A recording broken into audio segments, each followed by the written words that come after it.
ষোলো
আসসালামু আলাইকুম,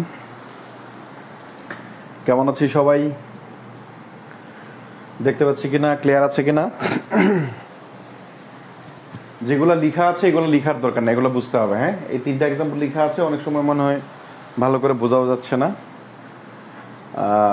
সবকিছু ঠিকঠাক আছে কিনা একটু বলতে হবে। Lecture sheet 18, right forms of verb. এই লেকচার শিটটা কার জন্য গুরুত্বপূর্ণ? বিসিএস প্রিলিমিনারি যারা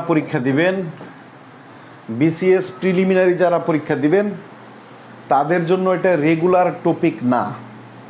তবে যারা বিসিএস প্রিলি পরীক্ষা দিবেন তাদের এটা অবশ্যই পরিপূর্ণভাবে পড়তে হবে, কারণ এই টপিকের অনেক কিছুই রিটেনের সাথে সংশ্লিষ্ট।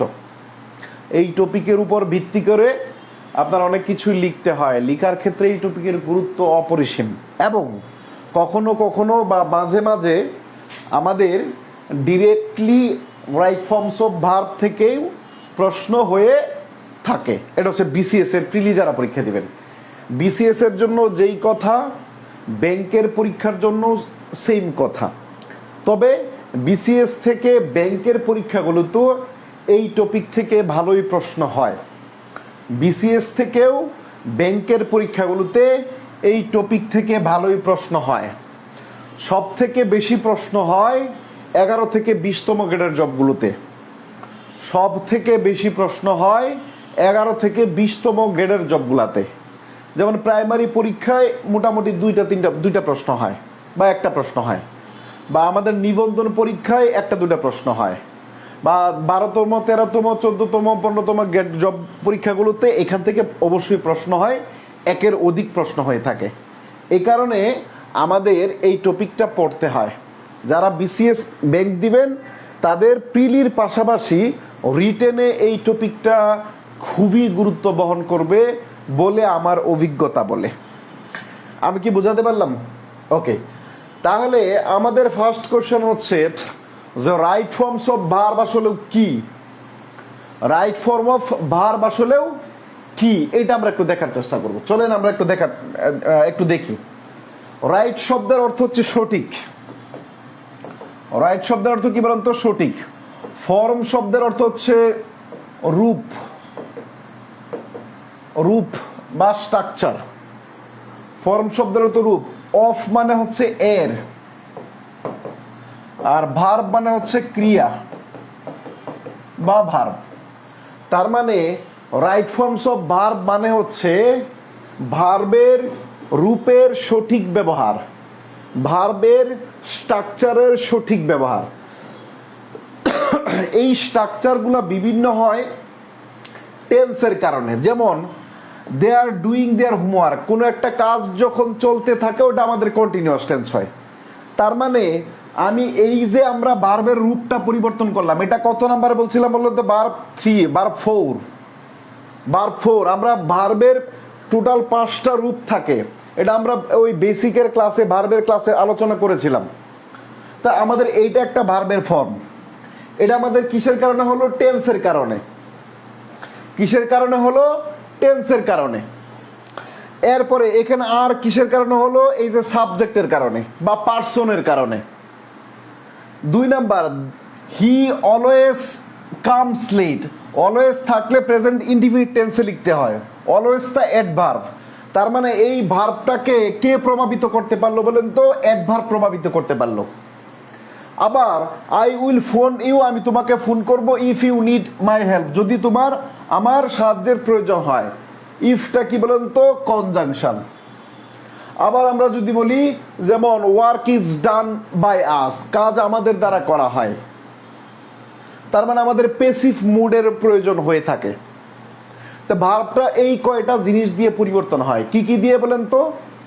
কি কি দিয়ে? প্রথমত আমরা জানলাম কি রাইট ফর্মস অফ ভার্ব। যারা নোট করবেন তারা এগুলো লিখে রাখবেন। রাইট ফর্মস অফ ভার্ব মানে হচ্ছে ভার্বের সঠিক ব্যবহার। এবার আমরা ডেফিনিশনটা লিখে ফেলব। ডেফিনিশনটা লিখবো, দ্রুত লেখেন।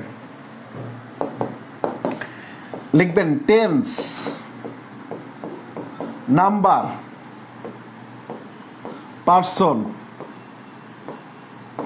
কনজাংশন ও প্যাসিভ ইত্যাদি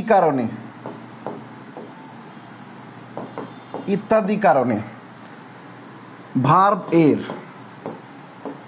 বিভিন্ন রূপ ব্যবহার করতে হয়। রূপ মানে বিভিন্ন ফর্ম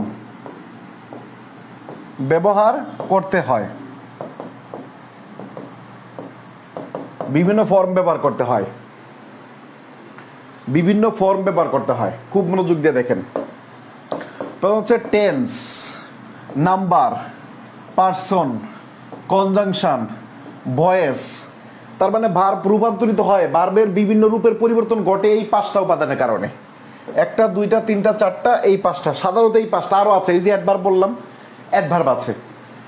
ইত্যাদি কারণে ভার্বের বিভিন্ন রূপ ব্যবহার করতে হয়। ভার্বের বিভিন্ন রূপ ব্যবহার করতে হয়। ভার্বের বিভিন্ন রূপ ব্যবহার করতে হয়, এতটুকু লিখবেন। এরপর লিখবেন ওইগুলো। ওইগুলো মানে কি? এই যে এই 5টা ব্র্যাকেটে লিখবেন, 5টা বা 6টা। ওইগুলো অনুসারে ভার্ব এর সঠিক ফর্ম এ ব্যবহার করার রীতিকে রাইট ফর্মস অফ ভার্ব বলা হয়। রাইট ফর্মস অফ ভার্ব বলে। তার মানে আমরা 5টা জিনিস কল্পনায় রাখবো, মাথায় 6টা জিনিস কল্পনায় রাখবো। এই 6টা জিনিসের কারণে ভার্বের বিভিন্ন রূপের পরিবর্তন হবে। 6টা জিনিসের কারণে ভার্বের বিভিন্ন রূপের পরিবর্তন হয়ে থাকে। লেখা শেষ হলে ডান লিখবেন। 6টা জিনিসের কারণে ভার্বের বিভিন্ন রূপের পরিবর্তন হয়ে থাকে।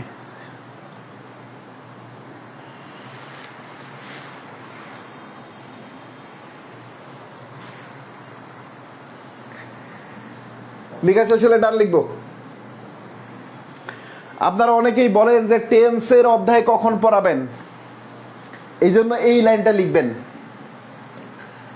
টেন্সের অধ্যায়টা কখন পড়াবেন, আপনারা এই কথাটা বলেন, ঠিক আছে? এটা লিখবেন। এই অধ্যায়ে আমরা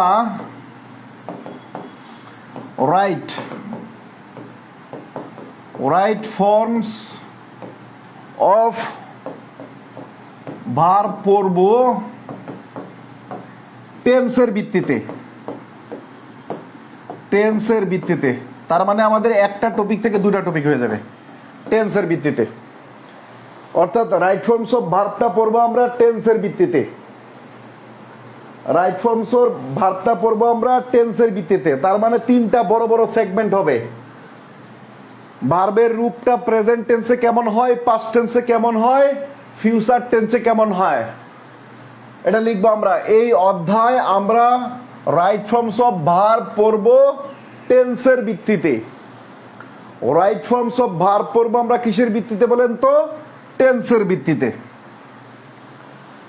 রাইট ফর্মস অফ ভার্ব পড়বো আমরা কিসের ভিত্তিতে? টেন্সের ভিত্তিতে। আমি আশা করি লেখা হয়েছে সবার। নেক্সট চলেন, এইবার হচ্ছে আমরা একটু লিখে ফেলবো। এইবার আমরা একটু লিখে ফেলবো প্রেজেন্ট টেন্স। প্রেজেন্ট টেন্স, এই প্রেজেন্ট টেন্স লিখে এভাবে একটা আন্ডারলাইন দিবেন।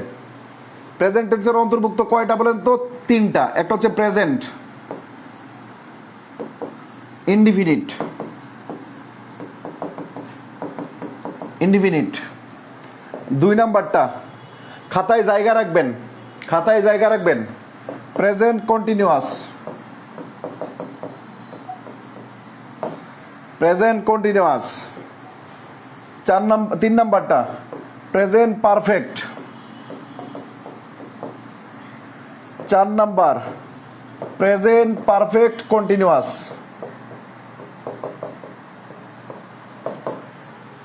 এই 4টা লিখবেন। অফকোর্স খাতার মাঝখানে জায়গা রাখবেন, স্পেস রাখবেন।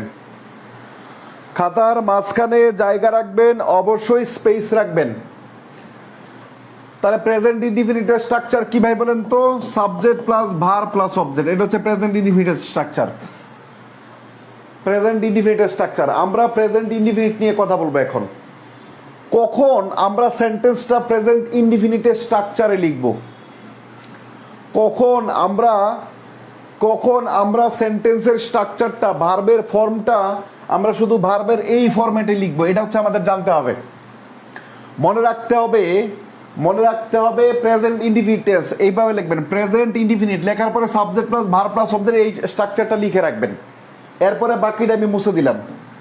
প্রেজেন্ট ইনডিফিনিটের নিচে এই জিনিসগুলো লিখবেন। 1 নাম্বার হচ্ছে সচরাচর কাজ। 2 নাম্বার সুনির্দিষ্ট সময় উল্লেখ না থাকা। 3 নাম্বার অভ্যাসগত সত্য। 4 নাম্বার বৈজ্ঞানিক সত্য। 5 নাম্বার লিখবেন চিরন্তন সত্য। 5 নাম্বার লিখবেন চিরন্তন সত্য, লাইন বাই লাইন লিখবেন। তার মানে আপনারা লিখেন, আমি একটু কথা বলতে থাকি। আমাদের দৈনন্দিন জীবনে সচরাচর আমরা যেই কাজ করি, সচরাচর আমরা কি কাজ করি?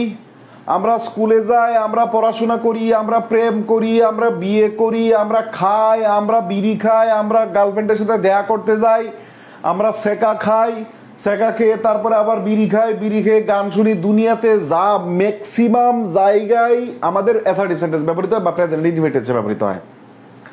সচরাচর আপনি সকাল থেকে ঘুম থেকে উঠার পরে রাত পর্যন্ত যা যা করেন সচরাচর ঘটনা, আমাদের জীবনের সচরাচর সকল ঘটনাই প্রেজেন্ট ইনডিফিনিট টেন্সের আন্ডারে লিখতে হবে। তার স্ট্রাকচার কি আসবে? Subject plus verb plus object, এখানে অন্য কিছু আসবে না।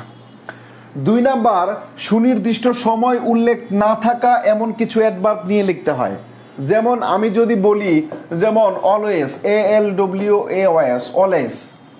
অলওয়েজ বলতে আসলে কাকে কখন বোঝো? সর্বদাই। এখন নির্দিষ্ট সময় আছে না। আমি বললাম অকেশনালি, মানে মাঝে মাঝে। নির্দিষ্ট সময় না। আমি বললাম এট টাইমস, মাঝে মাঝে, কখনো কখনো। তার মানে নির্দিষ্ট সময় আছে না। আমি বললাম অফেন, প্রায়ই। নির্দিষ্ট সময় আছে না। আমি বললাম এভরি মান্থ, নির্দিষ্ট সময় আছে না। আমি বললাম এভরি ডে, নির্দিষ্ট সময় আছে না। আমি বললাম রেগুলারলি, নির্দিষ্ট সময় আছে না। আমি বললাম ফ্রিকোয়েন্টলি, নির্দিষ্ট সময় আছে না। আমি বললাম কি বলেন তো?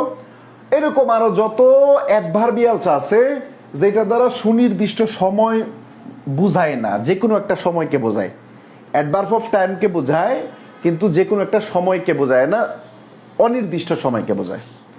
2 নাম্বার হচ্ছে অভ্যাসগত সত্য। যত পৃথিবীতে অভ্যাসগত সত্য আছে সব প্রেজেন্ট ইনডিফিনিট টেন্সের ব্যবহার হবে। সকালে যে উঠে সে কি আর্লি কি জানি ওই আর্লি রাইজ কি জানি ভুলে গেলাম আমি কি জানি ভুলে গেলাম early to bed and early to rise এরকম কিছু একটা আছে। ঠিক আছে, সকাল সকাল ঘুম থেকে ওঠো তারপরে যাও। বৈজ্ঞানিক সত্য, পৃথিবীতে যত বৈজ্ঞানিক সত্য আছে আমাদের এটা টেন্স আসবে। 5 নাম্বার আমরা কি লিখছিলাম? চিরন্তন সত্য। এইবার 6 নাম্বার আর একটা লিখবেন। 6 নাম্বার লিখবেন এটা যে বৈজ্ঞানিক সত্য, বৈজ্ঞানিক সত্য, চিরন্তন সত্য, সত্য, অভ্যাসগত সত্য, সত্য যদি হয়েন দ্বারা যুক্ত থাকে, সাধারণত অন্য ক্লজ মার্কার হইতে পারে, হয়েন অবলিক সিএন লিখে দেবেন। মানে কি সিএন মানে কি বলেন তো? সিএন মানে হচ্ছে আচ্ছা সিএন আচ্ছা এটা দরকার নেই আপাতত, শুধু হয়েন লেখেন। হয়েন দ্বারা যুক্ত থাকলে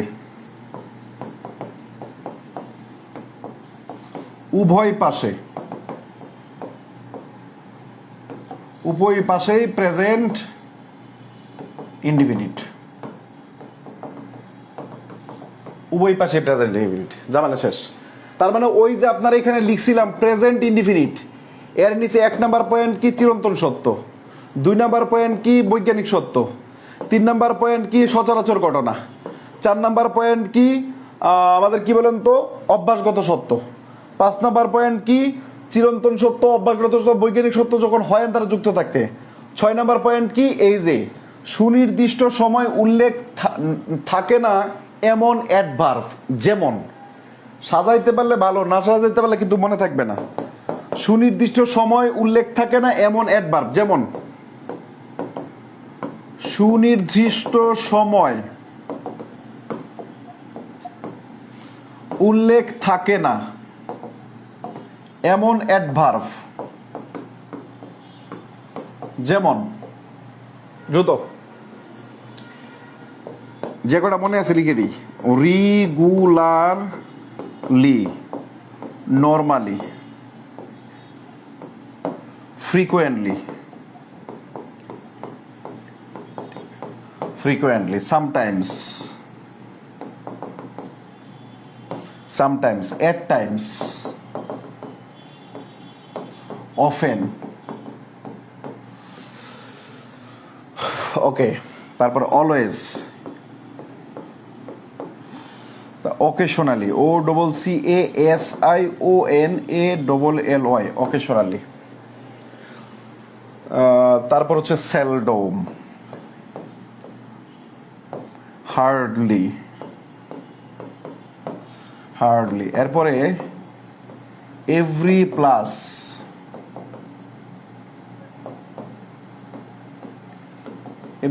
মান্থ, ডে, ইয়ার, উইক। এতটুকু লিখে রাখেন দ্রুত, তারপরে আমি লিখবো।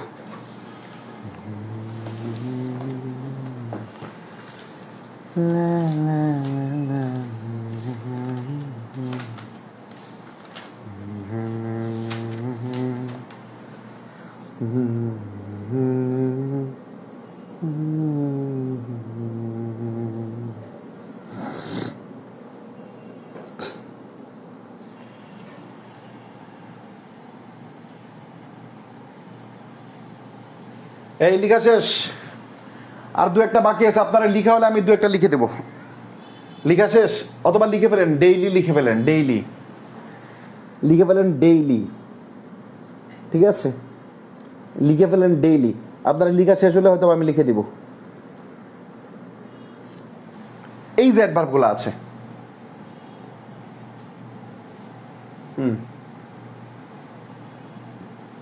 ওকে। তার মানে এদিক তাকান, আমাদের প্রেজেন্ট ইনডিফিনিট টেন্সের কখন ব্যবহার করব আমরা?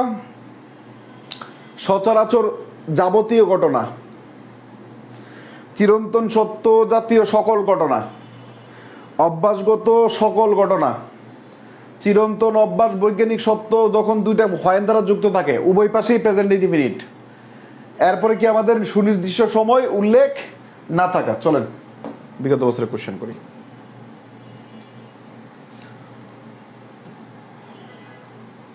দুইটা কোশ্চেন দেখবো। বলছে অফেন, অফেন শব্দটা থাকলে সাধারণত কি হয়? প্রেজেন্ট ইনডিফিনিট টেন্স হয়। উই এটা হয় না। উই ফেল্ট এটা পাস্ট টেন্স, এটা হয় না। উই ডিড এটা হয় না। আনসার কোনটা বলেন তো? এটা বুঝাতে পারলাম? অফেন থাকার কারণে কি বলেন তো? আমরা সাধারণত পরিস্থিতির শিকার হই। এখন আমরা জীবনে বিভিন্ন কারণে বিভিন্ন সময় পরিস্থিতির শিকার হই না? আমরা জীবনে বিভিন্ন কারণে বিভিন্ন সময় পরিস্থিতির শিকার হই। অফেন থাকার কারণে আমরা এটা বুঝে নিলাম প্রেজেন্ট ইনডিফিনিট টেন্স হবে, এই জন্য আনসার এটা। প্রচুর প্রশ্ন হয় কিন্তু এটা। ওকে, এটা করেন দ্রুত সবাই। 3 নাম্বার কোশ্চেনটা করেন। Question number 3, Rabindranath stories often dash. দ্রুত।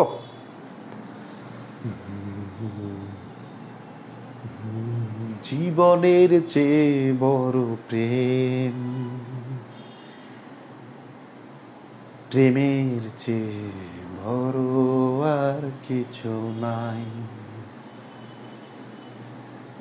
এ জীবন যাবে আধারে ঢেকে, যদি দেখি কোনো দিন তুমি কাছে নাই। নাই তুমি নাই, ভালোবাসা নাই। নাই তুমি নাই, ভালোবাসা নাই। লা লা লা লা লা লা।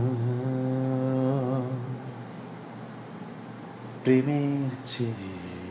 Rabindranath stories, subject plural. Subject যদি প্লুরাল হয়, রবীন্দ্রনাথের গল্পগুলো সারপ্রাইজিং এন্ডিংস থাকে, আকস্মিক বা আশ্চর্যজনক এন্ডিংস থাকে। অফেন শব্দটা থাকার মানে আমরা বুঝে নিলাম এটা আমাদের কি হবে? প্রেজেন্ট ইনডিফিনিট টেন্স হবে। সাবজেক্টটা যেহেতু প্লুরাল, আমাদের ভার্বটাও কি আসবে? প্লুরাল। এই জন্য আনসার হচ্ছে বি নাম্বার। ওকে, বাকিগুলো করবেন। একটা কোশ্চেন করেন আপনারা এখানে। Question number 10, when water dash it turns into ice। দ্রুত করেন। কতবার যে আমি বারবার বলে দিচ্ছি, 11 থেকে 20তম গ্রেডের জবগুলাতে, 11 থেকে 20তম গ্রেডের জবগুলাতে অবস্থা খারাপ খারাপ। এত পরিমাণ প্রশ্ন হয় এই জায়গাগুলা থেকে, সুতরাং বি কেয়ারফুল। দ্রুত লেখেন, দ্রুত লেখেন। Question number 10, when water dash it turns into ice। যখন পানি কি হয়? ঠান্ডা হয়, তখন এটা কি আইসে পরিণত হয়। ঘটনাটা সত্য না মিথ্যা? ঘটনাটা সত্য। প্রেজেন্ট ইনডিফিনিট টেন্স আমাদের water uncountable noun, verb singular গ্রহণ করবে, দ্যাট ইজ ওয়াই ফ্রিজেস। সঠিক আনসার এটা। সবাই পারছেন কেন? ইয়েস অর নট বলেন। এই সবাই বলেন ইয়েস অর নট বলেন, বাকিগুলা নিজে করবেন।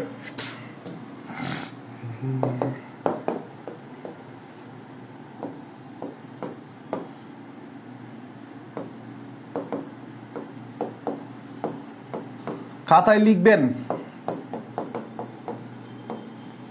বাকিগুলো ইয়েস লেখেন। বুঝতে পারছেন কিনা?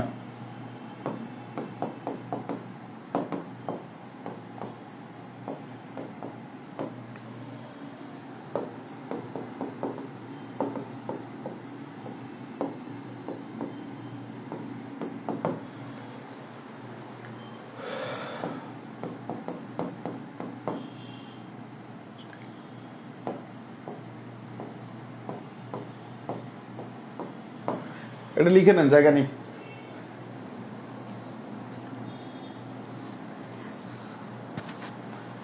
বুঝতে পারছেন? ওকে,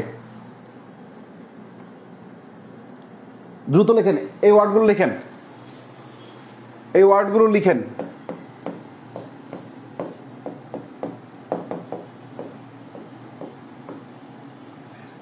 প্রেজেন্ট কন্টিনিউয়াসের আন্ডারে লিখবেন।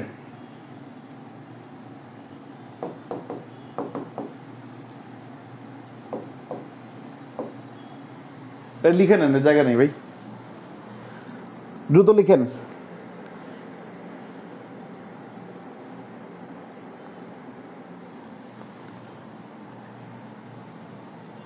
বোঝা যাচ্ছে না কেন? আল্লাহ। নাও, 1 number, right now, at present, at this moment, at this very moment, still, day by day, এরপর লিখবেন year after year, year after year, day by day নিচে লিখে রাখবেন year after year, day by day নিচে লিখবেন কি বলতো, ইয়ার after ইয়ার। এরপর টুডে, দিস ইয়ার, দিস ইয়ারের নিচে লিখবেন দিস সিজন, SEASON। এরপরে কি বলেন তো, কখনো কখনো নাও ডেইসও থাকতে পারে, কখনো কখনো নাও ডেইসও থাকতে পারে, অথবা র্যাপিডলি লিখবেন, আমি আর লিখবো না, র্যাপিডলি, গ্রাজুয়ালি। না লিখে দিলে আবার বলবেন যে লিখে দেয়নি, তাই তো। র্যাপিডলি, গ্রাজুয়ালি, GRADUALLY, গ্রাজুয়ালি, সবগুলো লিখে দিলাম। প্রথম কথা হচ্ছে আমরা 2 নাম্বার পার্টটুকু পড়ছি। প্রেজেন্ট কন্টিনিউয়াস কি সাবজেক্ট প্লাস এমইজার প্লাস ভার্বের শেষে আইএনজি প্লাস অবজেক্ট। তার মানে এখানে আমাদের ভার্বের ফর্মটা কি, আইএনজি যুক্ত ভার্ব আসবে, অক্সিলারি এবং আইএনজি যুক্ত ফর্ম আসবে। ভার্বের এই ফর্মটার জন্য আমরা বলেছি প্রেজেন্ট কন্টিনিউয়াস টেন্স কি, কোনো একটা কাজ বর্তমানে চলতেছে, সার্বিকভাবে ওটাকে প্রেজেন্ট কন্টিনিউয়াস টেন্স বলা হয়। কোনো কাজ যখন বর্তমানে চলন্ত অবস্থায় থাকে, চলমান অবস্থায় থাকে, ওটাকে প্রেজেন্ট কন্টিনিউয়াস টেন্স বলা হয়। এখন এই প্রত্যেকটা ওয়ার্ড দ্বারা এই যে অ্যাডভার্বিয়াল ফ্রেজ বা অ্যাডভার্ব গুলো আছে, এইগুলা দিয়ে আমাদের প্রত্যেকটাকে প্রেজেন্ট কন্টিনিউয়াস টেন্স ইন্ডিকেট করা হয়। যেমন নাও, এখন, তার মানে ইট ইজ, যদি যেমন ইট ইজ 10 AM নাও, বুঝাতে পারলাম। অথবা দা সান ড্যাশ নাও, তার মানে দা সান ইজ শাইনিং নাও। নাও শব্দটা থাকলে সাধারণত প্রেজেন্ট কন্টিনিউয়াস টেন্স হয়। রাইট নাও শব্দটা থাকলে সাধারণত প্রেজেন্ট কন্টিনিউয়াস টেন্স হয়। তবে মনে রাখতে হবে, কনটেক্সট বুঝে এই টাইপের যে কোনো ওয়ার্ড থাকলে অন্য যে কোনো টেন্স হতে পারে, এটা মাথায় রাখতে হবে। এগুলো স্বয়ং সিদ্ধ কোনো নিয়ম না, এটা জাস্ট বোঝানোর জন্য বোঝান। এই ওয়ার্ডগুলো দিয়ে সাধারণত প্রেজেন্ট কন্টিনিউয়াস টেন্স হয়। তাহলে প্রেজেন্ট কন্টিনিউয়াস টেন্সের নিচে কি লিখবেন, 3টা জিনিস লিখবেন। এটা আমি মুছে দিলাম। প্রেজেন্ট কন্টিনিউয়াস টেন্সের নিচে 3টা জিনিস লিখবেন। 1 নাম্বার চলমান কাজ, চলমান কাজ। 2 নাম্বার এই অ্যাডভার্ব গুলো, এই ওয়ার্ড গুলো লেখেন, এই ওয়ার্ড গুলো।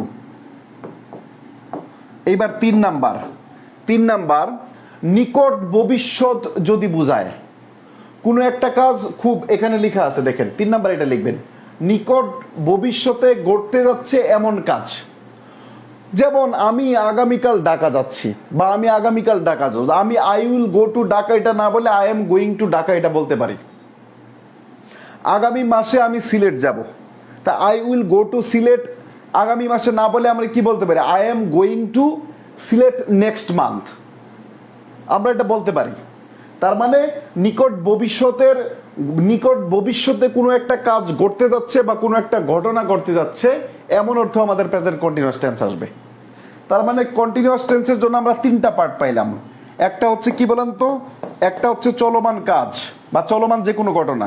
2 নাম্বার এই ওয়ার্ডগুলো।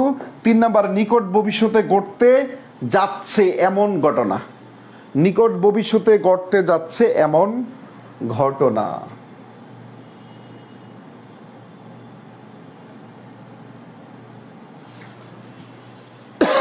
ওকে, কোশ্চেন নাম্বার 12 বলছে ইট ইজ নাও 10 AM নাও, এখন সকাল 10টা বাজে। দা সান ইজ, এই নাও দেখে আমরা প্রেজেন্ট কন্টিনিউয়াস টেন্স পাবো। তা প্রেজেন্ট কন্টিনিউয়াস টেন্সে হ্যাজ বিন আছে না, শাইন্স আছে না, হেড আছে না, আনসার কোনটা?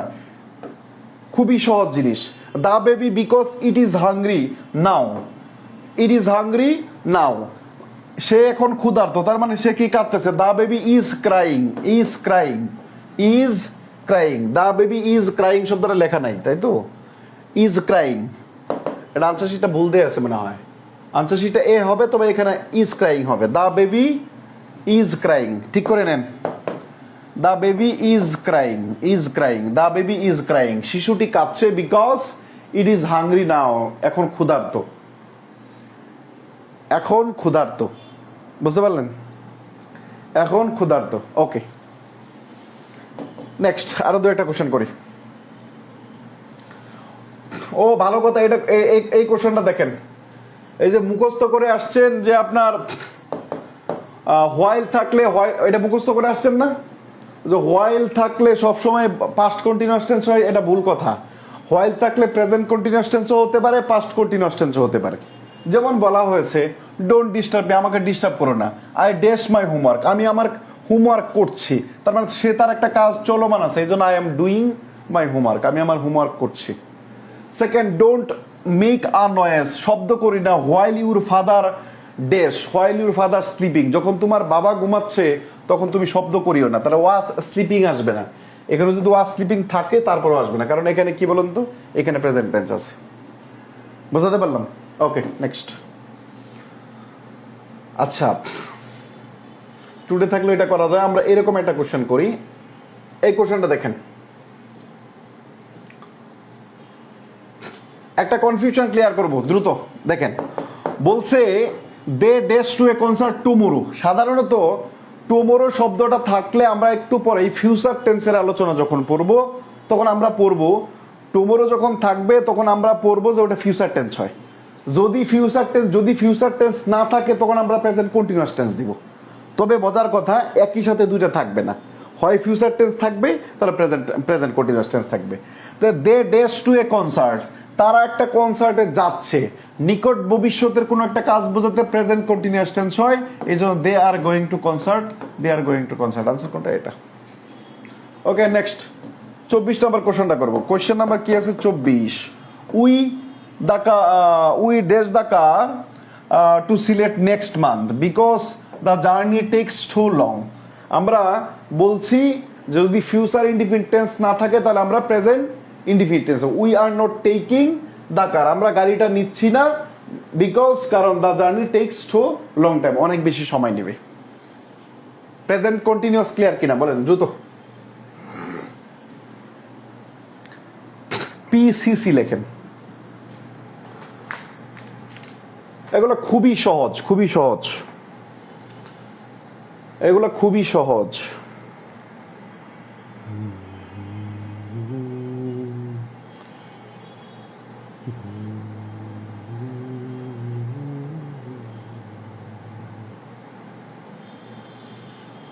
মুখের সাথে যার একবার হয় সন্ধে। 3 নাম্বার কি? Present perfect tense. প্রত্যেকটার পাশে স্ট্রাকচারটা লিখে রাখবেন। প্রেজেন্ট পারফেক্ট, আমি জানি প্রেজেন্ট পারফেক্ট টেন্সের গঠন এখানে সবাই জানেন, তারপরও লিখে রাখবেন। Subject plus have oblique has plus B3 plus object, এটা লিখে রাখবেন এভাবে। 1 নাম্বার পয়েন্ট লিখবেন,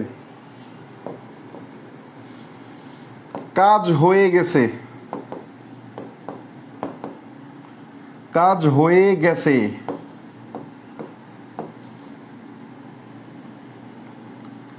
কিন্তু ফলাফল বিদ্যমান আছে, কিন্তু ফলাফল বিদ্যমান, ফলাফল আছে, এটা লিখেন। বিদ্যমান আছে লেখার দরকার নেই, কাজ হয়ে গেছে, ফলাফল আছে। 2 নাম্বার, কোনো কাজ একাধিকবার হয়েছে,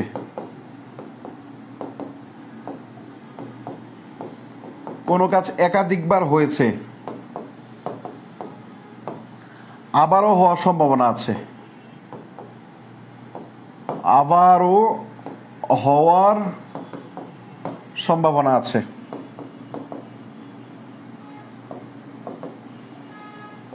সম্ভাবনা আছে ব্র্যাকেটে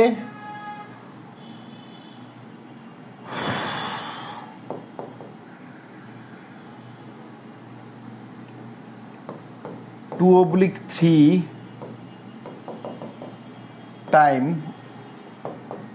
TWIC twice thrice THIRC thrice, এগুলো লিখে রাখবেন। এই শব্দগুলো থাকবে, এই শব্দগুলো থাকবে, এটা লিখে রাখেন। 2টা পয়েন্ট লিখেন, আরেকটা পয়েন্ট লিখবো। তার মানে প্রেজেন্ট পারফেক্ট টেন্স কি বলেন তো? কোনো একটা কাজ ঘটে গেছে যেটার ফলাফলটা আছে, যেমন I have taken my preparation, I have taken my preparation, আমি আমার প্রিপারেশন নিয়েছি, আপনার প্রিপারেশন নিছেন আগে, কিন্তু ঘটনাটা ফলাফলটা এখনো আছে। He has done the work, সে কাজটা করেছে, সে কাজটা করছে আগে, কিন্তু কাজটা রয়ে গেছে এখনো। বোঝাতে পারলাম? He has finished his homework, সে কাজটা হোমওয়ার্কটা করে ফেলছে আগে, কিন্তু হোমওয়ার্কের আলোচনাটা এখনো আছে। বোঝাতে পারলাম? আচ্ছা, যেমন এটা গেল আমাদের কোনো কাজ হয়ে গেছে, কোনো কাজ একাধিকবার হয়েছে এবং আবারও হওয়ার সম্ভাবনা আছে। যেমন I have watched the film 5 Times, আমি এই ফিল্মটা 5 বার দেখেছি। I have visited Cox's Bazar 3 Times, আমি কক্সবাজার 3 বার গিয়েছি। I have visited London 2 Times, আমি লন্ডন 2 বার গিয়েছি, আমি আবার যাওয়ার সম্ভাবনা আছে। I have read this book 5 Times অথবা টুয়াইস অথবা থ্রাইস, আমি এই বইটা 5 বার পড়েছি, 7 বার পড়েছি, তার মানে কি আবারও পড়ার সম্ভাবনা আছে। এমন অর্থে কি আসে বলেন তো? প্রেজেন্ট পারফেক্ট টেন্স আসে। এমন অর্থে কি আসে? প্রেজেন্ট পারফেক্ট টেন্স আছে। আর 3 নাম্বার পয়েন্ট লিখবেন কতিপয় অ্যাডভার্ব। 3 নাম্বার পয়েন্ট লিখবেন কতিপয় অ্যাডভার্ব। কতিপয় অ্যাডভার্ব কি কি বলেন তো? Already, yet, never, just, just now, তারপর হচ্ছে ever, ever, up to now.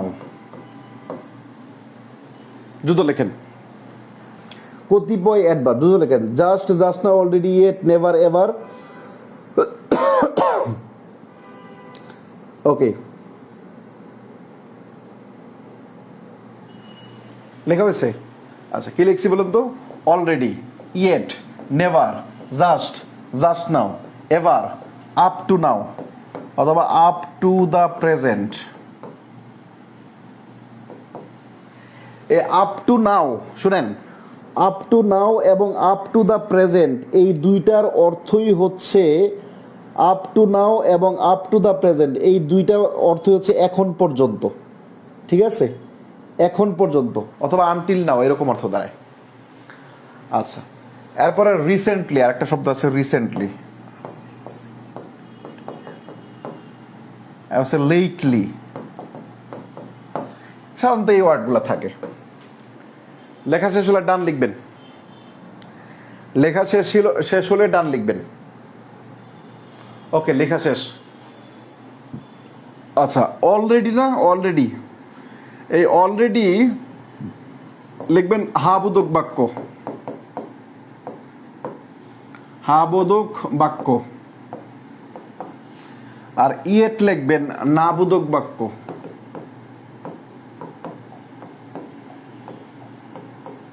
Yet লিখবেন নাবোধক বাক্য। ইয়েট সাধারণত সেন্টেন্সের শেষে বসে এবং নেগেটিভ সেন্টেন্সে বসে। অলরেডি সাধারণত অ্যাফার্মেটিভ সেন্টেন্সে বসে। আর আমরা অ্যাডভার্ব অধ্যায়ে পড়াইছিলাম এই যে অলরেডি, তারপর হচ্ছে আমাদের ওই রিসেন্টলি, লেটলি, সাধারণত জাস্ট, জাস্ট নাও, জাস্ট নাও না, জাস্ট নাও পরেও বসতে পারে। সাধারণত অলরেডি শব্দটা সাবজেক্ট এবং ভার্বের মাঝখানে বসে। সাধারণত অলরেডি শব্দটা সাবজেক্ট এবং ভার্বের মাঝখানে বসে। জাস্ট, অলরেডি, নেভার এই সব ওয়ার্ডগুলো সাবজেক্ট এবং ভার্বের মাঝখানে বসে। ওই অ্যাডভার্বের অধ্যায়ে পড়াইছিলাম। ঠিক আছে, আপাতত এতটুকু শেষ হলো। চলেন আমরা দুইটা কোশ্চেন করি।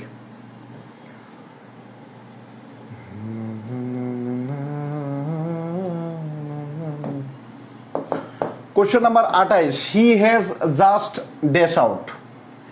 এই যে আমাদের একটা ভার্ব আছে গন এবং একটা ভার্ব আছে অক্সিলারি ভার্ব, এই দুইটা ভার্বের মাঝখানে কে বসছে? জাস্ট বসছে। আর জাস্ট বসলে প্রেজেন্ট পারফেক্ট টেন্স হয়। প্রেজেন্ট পারফেক্ট টেন্স কোথাও আছে? Answer A number. তারপরে জাস্ট থাকলে, জাস্ট নাও থাকলে কোন টেন্স? Present perfect tense. Present perfect tense কোথায়? প্রেজেন্ট পারফেক্ট টেন্স কোথায়?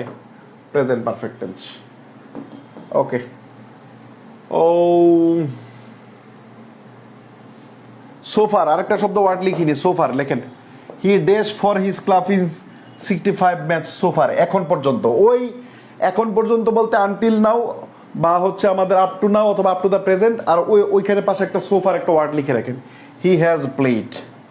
সঠিক অ্যান্সার কোনটা? এটা, হি হ্যাজ প্লেড।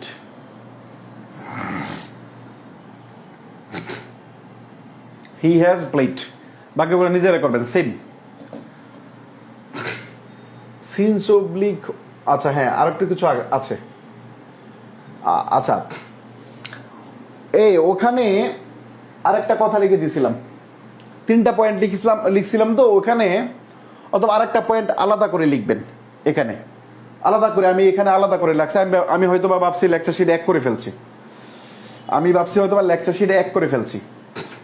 আচ্ছা এদিক তাকান, এই পয়েন্টটা দেখেন, সিন্স অবলিক ফর এর ব্যতিক্রম প্লাস একই সিনেমা বারবার দেখা, এটা আমি এমনিতেই বোঝানোর জন্য লিখছি। প্রথমত হচ্ছে এদিক তাকান, এটা 4 নাম্বার, প্রেজেন্ট পারফেক্ট টেন্সের 4 নাম্বার হবে, 4 number point. Since oblique for থাকলে, আমি একটু পরেই লিখবো, সিন্স অবলিক ফর থাকলে সাধারণত প্রেজেন্ট পারফেক্ট কন্টিনিউয়াস টেন্স হয়। সিন্স অবলিক ফর থাকলে সাধারণত প্রেজেন্ট পারফেক্ট কন্টিনিউয়াস টেন্স হয়। কিন্তু অনেকগুলা ভার্ব আছে, যেমন স্টেটিভ ভার্ব, যেই সকল ভার্বের সাথে কন্টিনিউয়াস টেন্স হয় না, যে সকল ভার্বের কন্টিনিউয়াস হয় না, ওই সকল ভার্ব যুক্ত সেন্টেন্সে যদি সিন্স অবলিক ফর থাকে তখন তারাও প্রেজেন্ট পারফেক্ট টেন্স হয়। তার মানে 4 নাম্বার পয়েন্ট আমরা এইভাবে লিখবো, 4 নাম্বার পয়েন্ট আমরা এইভাবে লিখবো। 4 নাম্বার পয়েন্ট লিখবো, যে সকল ভার্বের সাথে, যে সকল ভার্ব এর কন্টিনিউয়াস হয়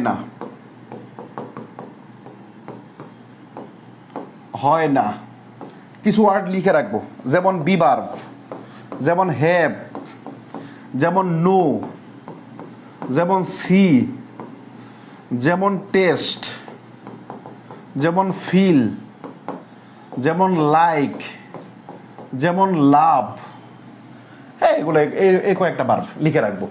যে সকল ভার্বের কন্টিনিউয়াস টেন্স হয় না, যে সকল ভার্বের কন্টিনিউয়াস হয় না, যে সকল ভার্বের কন্টিনিউয়াস হয় না, ওই বাক্যে সিন্স অবলিক ফর থাকলে তা প্রেজেন্ট পারফেক্ট হয়, এটা লিখে নেই, এটা সবচেয়ে গুরুত্বপূর্ণ নিয়ম। এসসি লিখবেন, এসডি লিখবেন, এসডি মানে স্পেশাল নোট, এটা স্পেশাল নোট। আজরাইল নাম কেন? আজরাইল নাম হচ্ছে যদি আপনাদের ক্লাসে সেই পূর্ণাঙ্গ উপস্থিতি থাকতো তখন আমি এই আজরাইল নামের ব্যাখ্যা করতাম।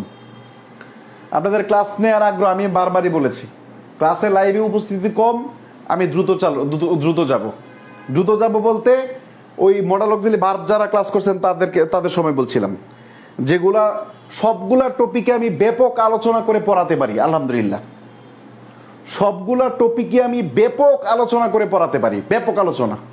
যেমন কাইন্ডস অফ নাউন, আপনি চিন্তা করেন কত আলোচনা করা পড়াইছি, ট্রান্সফরমেশন অফ নাউন কত আলোচনা করে পড়াইছি, জেরান্ড পার্টিসিপল কত আলোচনা করে পড়াইছি, সবগুলা টপিকে আমি আলোচনা করে পড়াইতে ভাল লাগে এবং আমি পারি আলহামদুলিল্লাহ।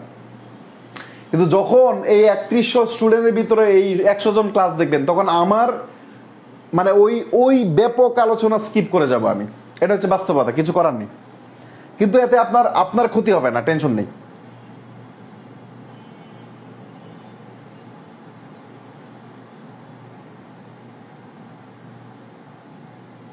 শাস্তি না, ভুল বোঝার দরকার নেই, শাস্তি না, ভুল বোঝার দরকার নেই। এটা লিখেন, যে সকল ভার্বের কন্টিনিউয়াস, আপনি চাইলেই জোর করে আপনি কিছু বের করতে পারবেন না, এটা ভিতর থেকে আসতে হয়। আমার প্রথম যখন আমি ক্লাস নেই তখন যেই ক্রাউড থাকে, তখন আমি যেইভাবে পড়াতে পারি, আমি শেষের ক্লাসের দিন এইভাবে পড়াতে পারবো, এটা স্বাভাবিক। তবে আপনার জন্য যথেষ্ট হবে, এটা হচ্ছে বড় কথা, ঠিক আছে, এটা হচ্ছে বড় কথা। আরেকটা কথা কি জানেন, শুনেন, এই রাইট ফর্মস অফ ভার্ব, এই যে যা পড়াচ্ছি, আমি চাইলে এটাকে সর্বোচ্চ 30 মিনিটে বিশ্বাস করা দিতে পারতাম। শুধু আমার কাজ কি লাগতো জানেন, আমি আপনাকে বলি, শুধু এই ওয়ার্ডগুলো আমি জাস্ট এখানে লিখে দিতাম, হাইয়েস্ট 30 মিনিটে আমি এই লেকচার শেষ করতে পারতাম। বুঝাতে পারলাম? তো সুতরাং ওটা তো করছি না, ওটা করা পসিবল না। যতটুকু একদমই বাদ দেয়া যায় এতটুকু করা হচ্ছে, টেনশন নেই। এবং এতে আপনার এত ধৈর্য থাকবে না, এত ধৈর্য নেই আমাদের। বোঝাতে পারলাম? সুতরাং keep quiet and listen to class.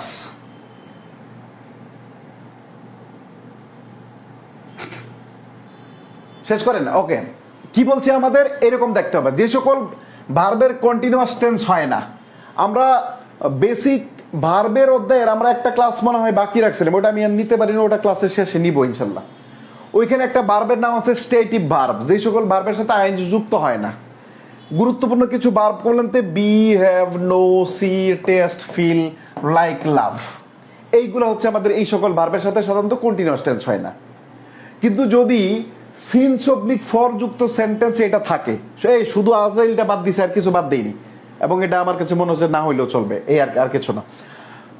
Since for যদি যুক্ত থাকে, যে সকল ভার্বের কন্টিনিউয়াস টেন্স হয় না, ওই সকল বাক্যে যদি সিন্স অবলিক ফর থাকে, তা আমরা একটু পরেই শিখবো সিন্স অবলিক ফর থাকলে ওটা কন্টিনিউয়াস টেন্স হয়।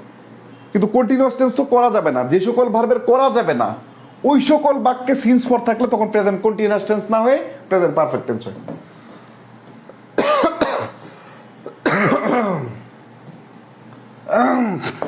34 number question. The test is going on. The test is going on. The test is going on. চলমান আছে। We dash any problems. We dashed any problem. একটু সেন্সটা ব্যবহার করে করার চেষ্টা করেন তো। আনসার শিট যেন না দেখা যায় এরকম একটু দেখার ব্যবস্থা করছি। ওকে, করেন। দেখেন, the test is going on, টেস্টটা চলমান আছে। উই ড্যাশ এনি প্রবলেম, আমরা এখনো কোনো প্রবলেম পাইনি, তার মানে কাজটা চলমান আছে, আমরা এখনো পাইনি। কোনো একটা কাজ আমাদের হয়েই গেছে কিন্তু আমরা ওইটা এখনো পাইনি, তার মানে উই ডিড নট হ্যাভ, না we have not had any problem, আমরা এখনো কোনো সমস্যা খুঁজে পাইনি। সেন্টেন্সের সেন্স দেখে করতে হবে। 2 নাম্বার, যদি we dash a holiday since the beginning of the year, তো সিন্স থাকলে আমাদের প্রেজেন্ট পারফেক্ট টেন্স হয়, কিন্তু আমাদের এখানে প্রেজেন্ট পারফেক্ট টেন্স করা যাবে না।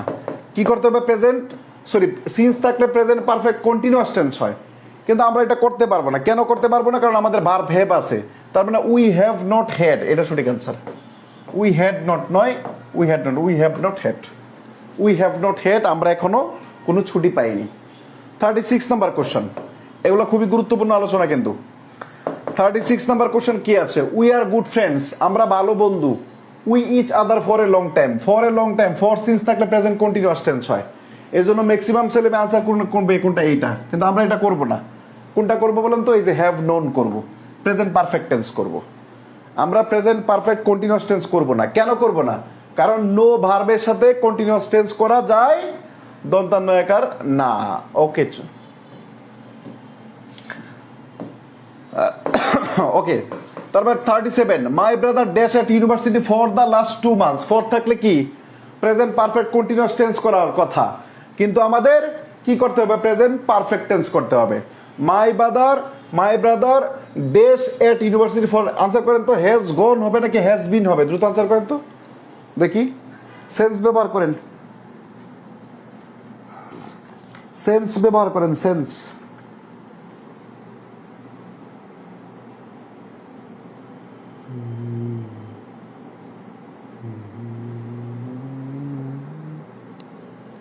এই সেন্স ব্যবহার করেন, সেন্স।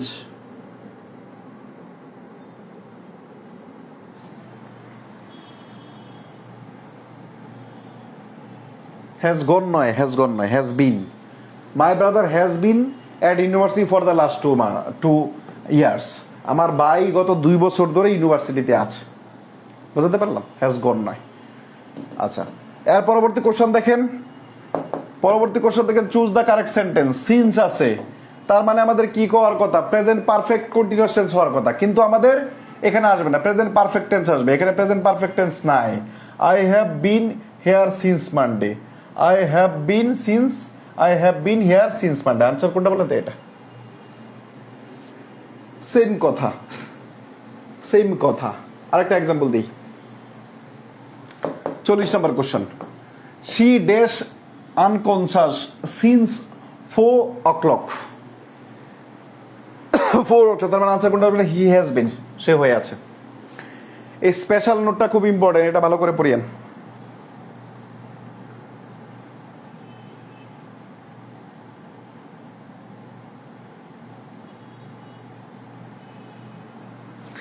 হ্যাজ বিন মানে আছে, হ্যাজ বিন মানে আছে, হ্যাজ বিন মানে আছে, হ্যাজ গন হয় না। আমার ভাই 2 বছর ধরে ভার্সিটি যাইতেছে, এরকম সেন্টেন্স হয় না।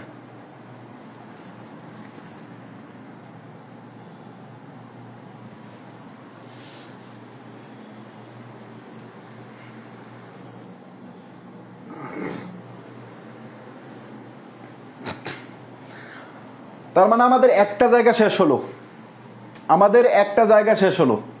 প্রেজেন্ট ইনডিফিনিট টেন্সের ভার্বের কোথায় কোথায় কি কারণে পরিবর্তন হয়, present perfect sorry present continuous টেন্সের কি কি কারণে ভার্বের পরিবর্তন হয়, present perfect continuous tense sorry present perfect tense দেখলাম।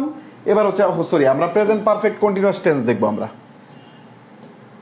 খাতায় শুধু লিখে রাখেন প্রেজেন্ট পারফেক্ট কন্টিনিউয়াস টেন্স আসলে জিনিসটা কি রকম। কোনো একটা কাজ অতীতকালে শুরু হয়েছে, কোনো একটা কাজ আগে শুরু হয়েছে, এখনো চলতেছে, মানে সামনে চলার সম্ভাবনাও আছে।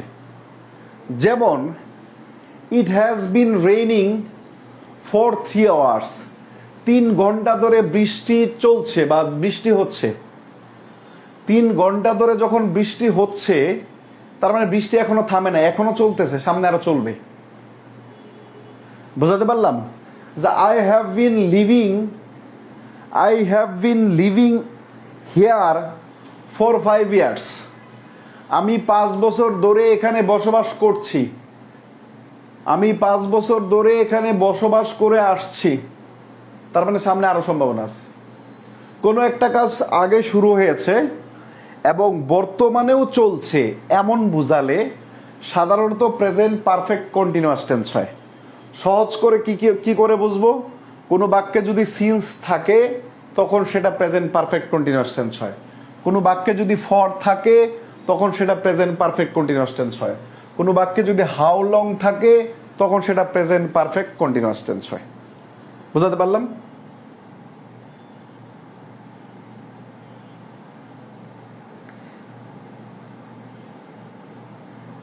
পারফেক্ট কন্টিনিউয়াস হলে বিন হয়, হ্যাজ বিন কেন ভাইয়া? বিন থাকলেই পেস লাগে কেন? বিন থাকলে পেস লাগবে কেন? Am is are was were, am is are was were, এদের পাস্ট পার্টিসিপল ফর্ম কি? বিন, তাইলেই হবে। আর বিন মানে থাকা অর্থ ব্যবহৃত হয়। লিখলাম, চলেন একটা কোশ্চেন করি।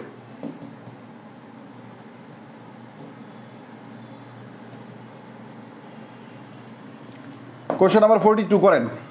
42 আমি করে দিচ্ছি, পরে একটা করেন আপনারা। We dash English since our childhood. শিশুকাল থেকে আমরা ইংরেজি শিখছি। একদম জায়গা মতো দিছে কোশ্চেনটা। তো উই আর লার্নিং, আমরা শিখছি, এটা উই লার্ন, আমরা শিখি। উই লার্ন আমরা শিখেছিলাম না উই হ্যাভ বিন লার্নিং? আমরা শিখছি, সেই শৈশবকাল থেকে ইংরেজি শিখছি।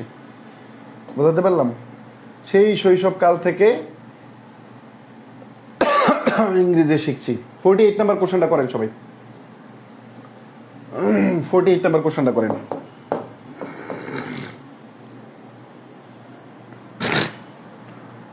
Eight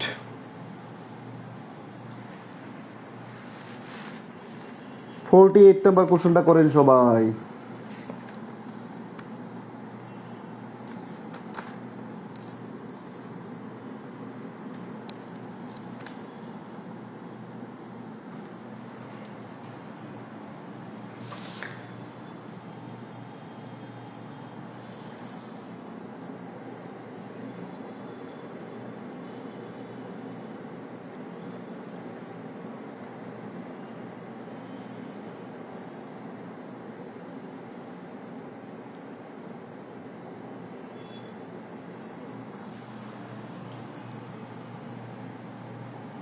okay, next B two. B two, B two মানে ভার্বের পাস্ট ফর্ম। তার মানে আমরা প্রথম চারটা পড়ে ফেললাম। আমাদের প্রেজেন্ট ইনডিফিনিট কোথায় হয়, প্রেজেন্ট কন্টিনিউয়াস টেন্স কোথায় হয়, কোন কোন ক্ষেত্রে হয়, প্রেজেন্ট পারফেক্ট কন্টিনিউয়াস টেন্স কোথায় হয়, প্রেজেন্ট পারফেক্ট টেন্স কোথায় হয়, ইত্যাদি বিস্তারিত আমরা পড়ে ফেললাম। এবার হচ্ছে কোথায় আমরা পাস্ট ফর্ম ব্যবহার করব। এক নাম্বার পয়েন্ট লিখবেন, অতীতের যে কোনো সময় নির্দেশ করলে, অতীতের যে কোনো সময়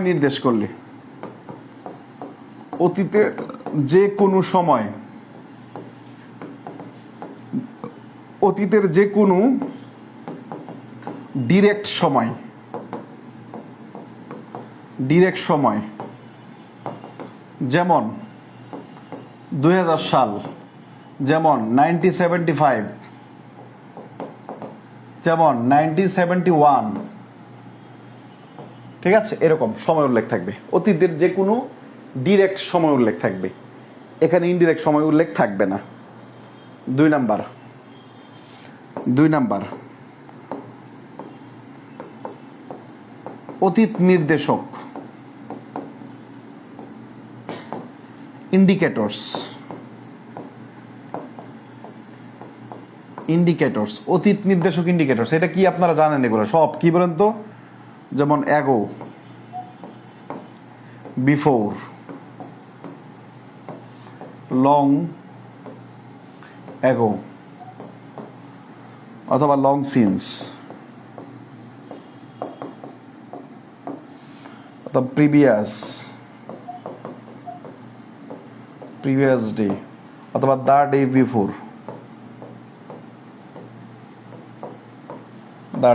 এরপর লাস্ট প্লাস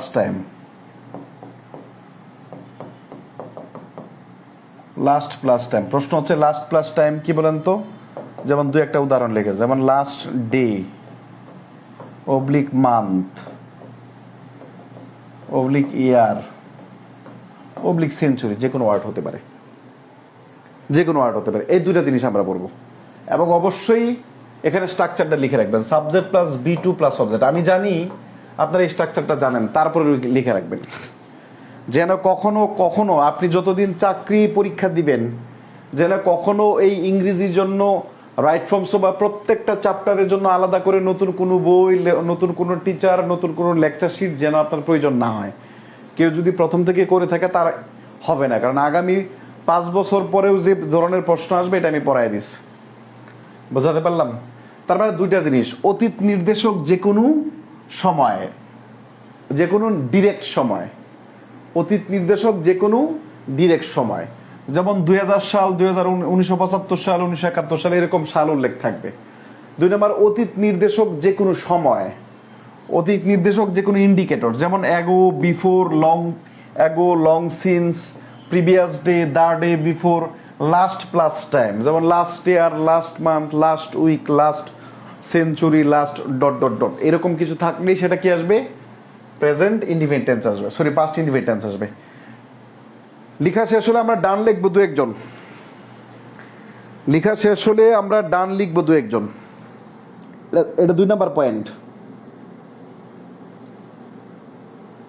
এটা হচ্ছে 2 নাম্বার পয়েন্ট। ওকে, 3 নাম্বার পয়েন্ট লিখবো। 3 নাম্বার পয়েন্ট লিখবো। 3 নাম্বার পয়েন্ট লিখবো।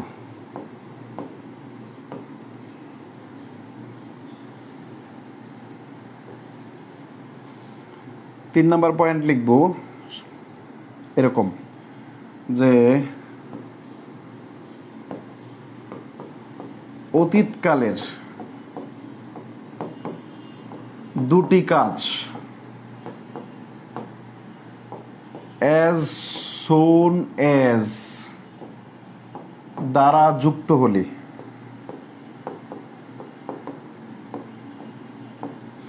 অতীতকালের দুটি কাজ as soon as দ্বারা যুক্ত হলে উভয় পাশে, যেহেতু অফকোর্স as soon as একটা কনজাংশন, উভয় পাশে পাস্ট ইনডিফিনিট টেন্স হয়।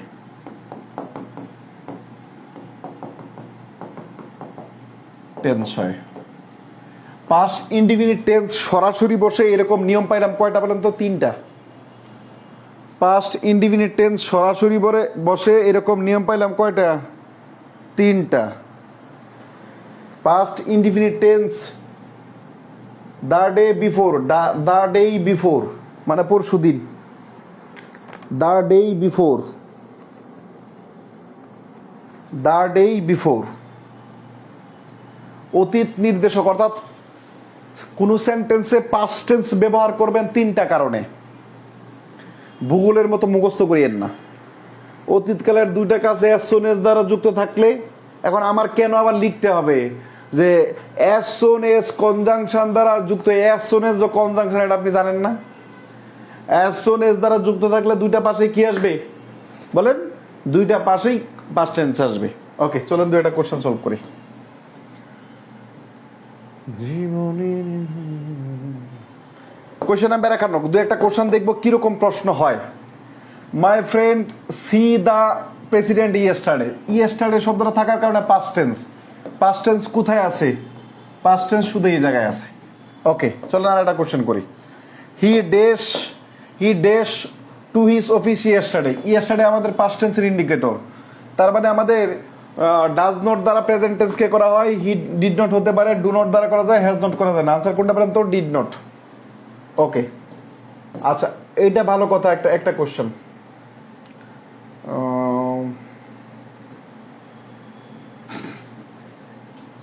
55 নাম্বার কোশ্চেন। লাস্ট নাইট, গত রাত, last plus time, an accident happened, was happened না, an accident happened. Intransitive verb এর প্যাসিভ ভয়েস করা হয় না। ইন্ট্রানজিটিভ ভার্ব এর প্যাসিভ ভয়েস করা হয় না। গত পরশুদিন, the day before, the day before, গত পরশুদিন। বুঝাতে পারলাম? ওকে, এবার আপনাদের 2টা প্রশ্ন করতে দিব আমি।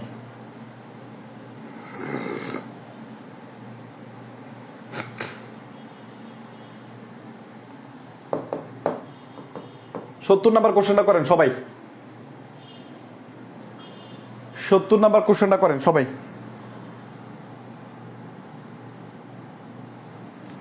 Question number 70।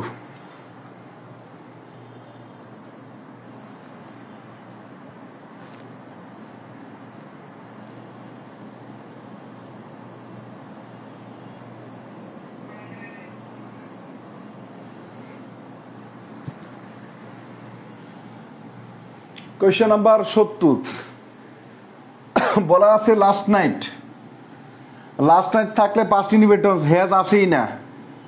বলা আছে লাস্ট নাইট, হেড আসেই না। বলা হয়েছে লাস্ট নাইট, হেড আসেই না। আনসার কোনটা বলেন তো? D number. এটা একটু দেখবেন। আরেকটা কোশ্চেন করেন, আরেকটা কোশ্চেন করেন, সেম প্রশ্ন আসে, এটা করেন। 66 নাম্বার কোশ্চেনটা, হুইচ ওয়ান ইজ কারেক্ট? নিচের কোনটা সঠিক?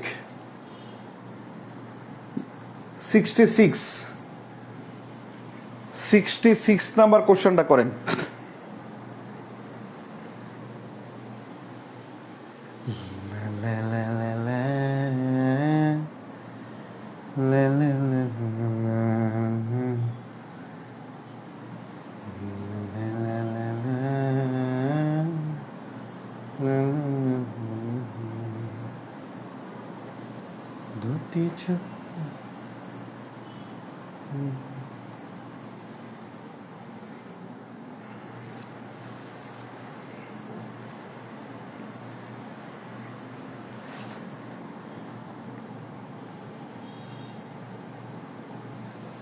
আচ্ছা, the old man was died yesterday, has তো আসেই না, হ্যাড তো আসেই না ইয়েস্টারডে। এখন ওয়াজ ডাইড ইয়েস্টারডে কেন আসলো? ডাইড হচ্ছে ইন্ট্রানজিটিভ ভার্ব। সাধারণত ইন্ট্রানজিটিভ ভার্বের প্যাসিভ ভয়েস হয় না। সাধারণত ইন্ট্রানজিটিভ ভার্বের প্যাসিভ ভয়েস হয় না। ওকে, এটা কোশ্চেন করে ফেলেন। এটা 73 নাম্বার কোশ্চেনটা করেন।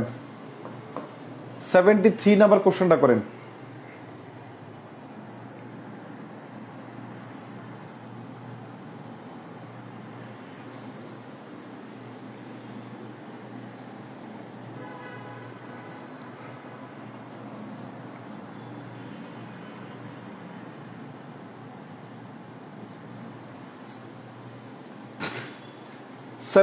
নাম্বার কোশ্চেনটা করেন। As soon as I dash the bell ringing, I opened the door. As soon as যুক্ত আমাদের দুইটা জিনিস আছে, ওপেন পাস্ট টেন্স, আরেকটাও পাস্ট টেন্স আসবে। আনসার কোনটা? D number.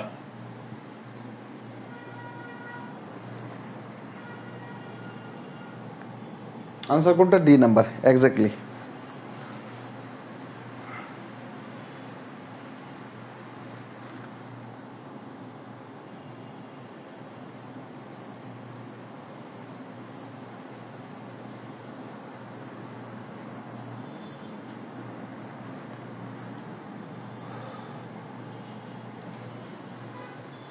ওকে, চলেন এই নিয়মটা একটু আলোচনা করতে হবে। একটু লিখবেন এজ, হোয়াইল, হোয়েন। একটু মনোযোগ দিয়ে শুনেন। ধরেন গত মাসের কোনো একদিন আমি ক্লাস নিচ্ছিলাম। গত মাসের কোনো একদিন আমি ক্লাস নিচ্ছিলাম। while I was taking class অথবা while I was delivering lecture, আমার একটা কাজ চলতেছিল। এই চলন্ত কাজের মাঝখানে যখন আরেকটা কাজ ঘটে যাবে, ধরেন গত মাসে আমি যখন পড়াইতেছিলাম তখন আমার রুমে হঠাৎ করে শেখ হাসিনা ঢুকছে। যে আমি কি পড়াইতেছি, জাতির পিতা কি ঠিকঠাক আছে ইতিহাস বইয়ে, নাকি আমি উল্টাপাল্টা কিছু পড়াচ্ছি, মনে করে ধরেন চেক করার জন্য ঢুকছে। তাই উনি দেখছে যে না, ছেলে ভালো, সবকিছু ঠিকঠাকই পড়াচ্ছে, জাতির জনক আমাদের বঙ্গবন্ধু শেখ মুজিবুর রহমান, এতে কোনো সন্দেহ নাই, সবকিছু ঠিকঠাকই পড়াচ্ছে, ইংলিশের মাঝে ইতিহাসকে বিকৃত করা হচ্ছে না। তখন আমাদের সেন্টেন্সটা এরকম হবে, while I was taking class অথবা I was delivering lecture, Sheikh Hasina entered my room. Sheikh Hasina আমার রুমে প্রবেশ করলো। তার মানে অতীতকালের দুইটা কাজ এজ, হোয়াইল, হোয়েন দ্বারা যখন যুক্ত থাকবে, চলমান কাজটা পাস্ট কন্টিনিউয়াস টেন্স হবে। চলমান কাজের মাঝখানে যেই কাজটা ঘটবে ওই কাজটা পাস্ট ইন্ডিফিনিট টেন্স আসবে। যেমন ধরেন গতকাল রাতে আমি যখন মোবাইলে নাটক দেখছিলাম, ধরে নেন গতকাল রাতে আমি যখন মোবাইলে নাটক দেখছিলাম তখন আমার গার্লফ্রেন্ড কল দিয়েছিল। দুইটাই ধরেন, একটাও কিন্তু সত্য না। তো যখন আমি নাটক দেখছিলাম, হোয়াইল মানে কখন আমি দেখছিলাম, মাই গার্লফ্রেন্ড কল্ড মি, আমাকে কল দিয়েছিল while I was watching drama on YouTube, যখন আমি ইউটিউবে নাটক দেখছিলাম। বুঝাতে পারলাম? তো অতীতকালের দুইটা কাজ যখন এজ, হোয়াইল, হোয়েন দ্বারা যুক্ত থাকে এবং দুটি কাজের মধ্যে একটা কাজ চলমান অবস্থায় থাকে, চলমান কাজটা পাস্ট কন্টিনিউয়াস টেন্স হয় এবং চলমান কাজের মধ্যে যেই ঘটনাটা ঘটে বা যেই কাজটা হয় ওটা পাস্ট ইনডিফিনিট টেন্স হয়। নোট করছেন কিনা বলেন, বুঝতে পারছেন কিনা? ইয়েস অর নট বলেন। তারপরে 3-4টা কোশ্চেন করবো, তারপরে দেখবেন পেরে যাবেন। হোয়াইল দ্বারা যখন বা তখন যে কোনো অর্থ হয়, কোনো সমস্যা নেই। হোয়াইলের অর্থ যখনও হয়, হোয়াইলের অর্থ তখনও হয়, হোয়াইলের অর্থ কখনো হয়। সেন্টেন্সের কনটেক্সটে বুঝে। এই বলেন বুঝছেন কিনা? অতীতকালের দুটি ঘটনা এজ, হোয়াইল, হোয়েন দ্বারা যখন যুক্ত থাকে, তখন চলমান ঘটনা বা কাজ পাস্ট কন্টিনিউয়াস টেন্স হয়, এবং চলমান কাজের মধ্যে যেই ঘটনাটা ঘটে ওটা পাস্ট ইনডিফিনিট টেন্স হয়। বুঝাতে পারলাম? ওকে, চলেন আমরা দুই একটা এক্সাম্পল করি। প্রচুর পরিমাণে এক্সাম্পল পরীক্ষায় প্রশ্ন আসে, কিন্তু ছেলেমেয়েরা বুঝতেই পারে না কোশ্চেন কোন জায়গা থেকে এসে, খালি খালি এরকম করে। 74 number question, we dash TV when the telephone rang. টেলিফোনটা বেজে উঠছিল, তার মানে ঘটনাটা কার? অতীতকালের। উই ড্যাশ টিভি তার মানে we was watching, sorry we was বলে না, উই ওয়ার কোথায় রে? We were watching television. We were watching TV, আমরা টিভি দেখছিলাম। হোয়েন যখন, দ্য টেলিফোন র্যাং যখন টেলিফোনটা বেজে উঠছিল। তার মানে আমরা যখন, ওই যে গতকাল গার্লফ্রেন্ডের নাটকের উদাহরণ যেটা দিলাম, এটাই ঘটনা। আর একটা কোশ্চেন করেন, 75 নাম্বার কোশ্চেনটা দেখেন, প্রচুর পরিমাণ প্রশ্ন হয় কিন্তু ছেলেমেয়েরা ধরতে পারে না কোশ্চেন কোন জায়গা থেকে এসে। While he dash in the garden a snake bit him. একটা সাপ তাকে কামড় দিয়েছিল। যখন সে কি করছে? একটা সাপ তাকে কামড় দিয়েছিল। দুইটা ঘটনা, একটা কাজ অতীতে চলতেছিল। হোয়াইল হি ওয়াজ ওয়াকিং, যখন সে হাঁটতেছিল। যখন সে হাঁটতেছিল তখন তাকে একটা কামড় দিয়েছিল। মাই আঙ্কেল অ্যারাইভড, আমার আঙ্কেল পৌঁছেছিল। এদিক তাকান, মাই আঙ্কেল অ্যারাইভড, এটা পাস্ট টেন্স। তার মানে পরের কাজটা কি বলেন তো? হোয়াইল আই ওয়াজ কুকিং, যখন আমি রান্না করতেছিলাম। তার মানে আমি রান্না করতেছিলাম, এই ধরেন আমি রান্না করতেছিলাম, এটা কাজ চলমান ছিল। আঙ্কেল হঠাৎ করে ঢুকে গেছে, এই হঠাৎ করে ঢুকে যাওয়া কাজটা পাস্ট ইনডিফিনিট টেন্স, এবং চলমান কাজটা পাস্ট কন্টিনিউয়াস টেন্স। বুঝতে পারছেন? বুঝতে পারছেন কিনা বলেন? দেখেন আমি যে কত প্রশ্ন কাটছি এই জায়গা থেকে, এত প্রশ্ন কাটছি। 45 অনলাইনে আমার সেকেন্ড ব্যাচ যখন আমি পড়াই, ওটাই এত প্রশ্ন ছিল, ছেলেমেয়েরা প্রচুর বিরক্ত হয়। এত বিরক্ত হয়, এত প্রশ্ন সলভ করার লাগে। কোন শিক্ষক আপনি দেখবেন বই থেকে পড়ায়, এরপরে বলে বই থেকে প্র্যাকটিস করো। পড়ায়ও বই দেখে দেখে, পরেও এখানে বই নিয়ে আসে, এখানে যে এটা রিডিং পড়ে, এখানে যে এখানে রিডিং পড়তেছে, এই যে এখানে রিডিং পড়ে, এভাবে রিডিং পড়ে। এখানে হোয়াইল থাকলে এটা হয়। এটা আমি কাউকে ক্রিটিসাইজ করছি না, আমি কারো নাম ধরছি না, আমি এটা বলছি যে this is not the real method of learning English. এটা ইংরেজি শেখার সঠিক পথ নয়, পন্থা নয়। আপনাকে এই যে দুটা ঘটনা ঘটছে এটা ফিল করতে হবে, অতীতে দুটা ঘটনা ঘটতেছে, একটা চলতেছে চলমানের মাঝখানে আর একটা ঘটতেছে। বুঝাতে পারলাম? তো প্রচুর পরিমাণ প্রশ্ন আমি কাটছি, প্রচুর পরিমাণ।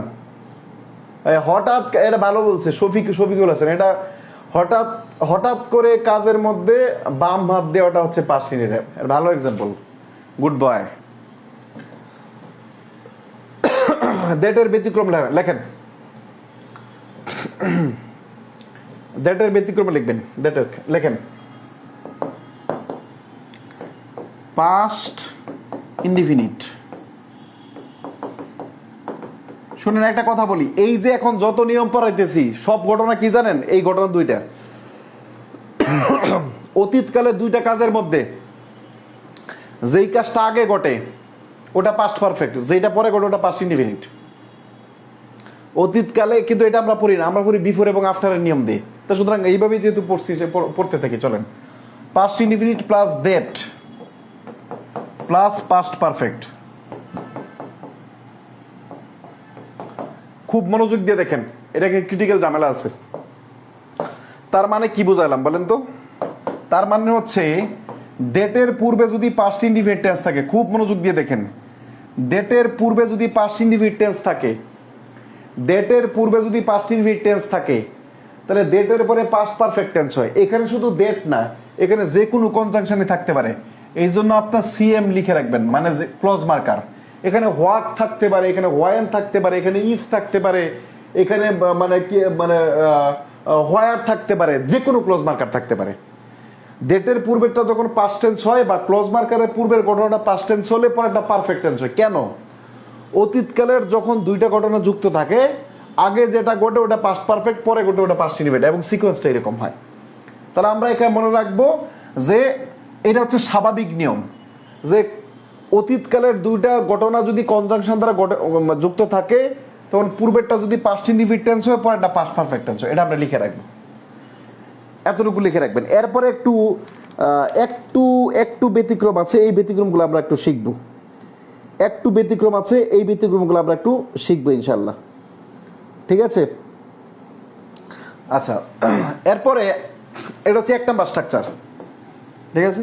আবার পাস্ট ইনডিফিনিট থাকলো, আবার ডেট মনে রাখেন, ডেট আবার প্লাস। এবার মনে রাখেন এইখানে এবার একটা আঁকেন এভাবে এভাবে। যদি আমাদের এখানে পাস্ট পারফেক্ট টেন্স হওয়ার কথা, তাই তো?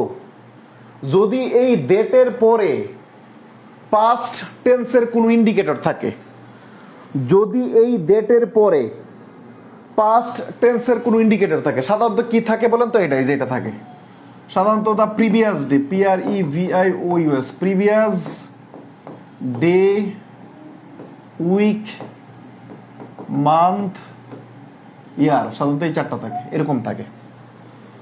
খুব মনোযোগ দিয়ে দেখেন, অথবা আমি এই নিচে একটু লিখে দেবো না। তখন এটা কি হয়? পাস্ট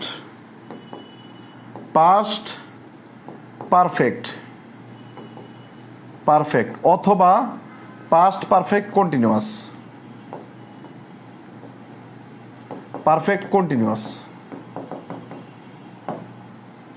আচ্ছা কন্টিনিউয়াস বানানটা ঠিকঠাক লিখে নেন। কখন? মনোযোগ দিয়ে উল্টাপাল্টা লাগায়েন না। প্রথম হচ্ছে ডেটের পূর্বে পাস্ট ইনডিফিনিট টেন্স থাকলে পরে এটা পাস্ট পারফেক্ট টেন্স হবে, কোনো ঝামেলা নাই। এখানে ডেট ছাড়া অন্য যে কোনো ক্লজ মার্কারও থাকতে পারে, এটাও কোনো ঝামেলা নাই। 2 নাম্বার বলছি, ডেটের পূর্বে পাস্ট ইনডিফিনিট টেন্স থাকলে পরে পাস্ট পারফেক্টও হতে পারে, আবার পাস্ট পারফেক্ট কন্টিনিউয়াস টেন্স হতে পারে। কখন? যখন এই ডেটের পরে পাস্ট টেন্সের কোনো ইন্ডিকেটর থাকে। কি কি থাকে? সাধারণত প্রিভিয়াস ডে, উইক, মান্থ, ইয়ার, এরকম কিছু থাকে, অথবা অন্য যে কোনো পাস্ট টেন্সের ইন্ডিকেটর থাকতে পারে, অন্য যে কোনো টেন্সের ইন্ডিকেটর থাকতে পারে। আমি কি বোঝাতে পারলাম? এরকম অন্য যে কোনো টেন্সের ইন্ডিকেটর থাকতে পারে, তখন সেক্ষেত্রে আমাদের পাস্ট পারফেক্ট অথবা পাস্ট পারফেক্ট কন্টিনিউয়াস টেন্স যে কোনোটা হতে পারে, সেন্টেন্সের কনটেক্সট বুঝে। ওকে, 3 নাম্বার একই কথা, পাস্ট ইনডিফিনিট দ্যাট। আমি কিন্তু অন্য কিছু পড়াচ্ছি না, একই নিয়ম পড়াচ্ছি, কিন্তু এখানেও দ্যাট। তার মানে 3টার পূর্বেই কি আছে বলেন তো? দ্যাট আছে, পাস্ট ইনডিফিনিট। এইবার যদি এইখানে কি বলছিলাম যে পাস্ট টেন্সের ইন্ডিকেটর থাকলে পাস্ট পারফেক্ট অথবা পাস্ট পারফেক্ট কন্টিনিউয়াস টেন্স দুইটাই। কিন্তু যদি ফিউচার টেন্সের ইন্ডিকেটর থাকে, ফিউচার টেন্সের ইন্ডিকেটর কেমন হতে পারে? যেমন next day, month, year, dot dot dot এরকম থাকে। তখন ডেটের পরে subject plus would plus should plus B1 plus object বসে। এটা লিখে রাখেন। তার মানে আমি কথা অনেকগুলা বলেছি, কিন্তু আমি নিয়ম পড়াইছি কিন্তু একটা, এবং এতগুলো আলোচনা করেছি আপনাদের বোঝার সুবিধার্থে। ডেটের পূর্বে পাস্ট ইনডিফিনিট, পরে পাস্ট পারফেক্ট। ডেটের পূর্বে পাস্ট ইনডিফিনিট, পরে পাস্ট পারফেক্ট হতে পারে, past continuous tense past perfect হতে পারে, পাস্ট পারফেক্ট কন্টিনিউয়াস টেন্স হতে পারে। কখন? যদি পাস্ট টেন্সের কোনো ইন্ডিকেটর থাকে। আবার ডেটের পূর্বে পাস্ট পারফেক্ট, এরপরে subject plus would should plus ভার্বের বেস ফর্ম হতে পারে। কখন? যদি ফিউচার টেন্সের ইন্ডিকেটর থাকে। লেখা শেষ হলে ডান লিখেন, কোশ্চেন বোঝাইলে বুঝবেন। লেখা শেষ হলে ডান লিখেন।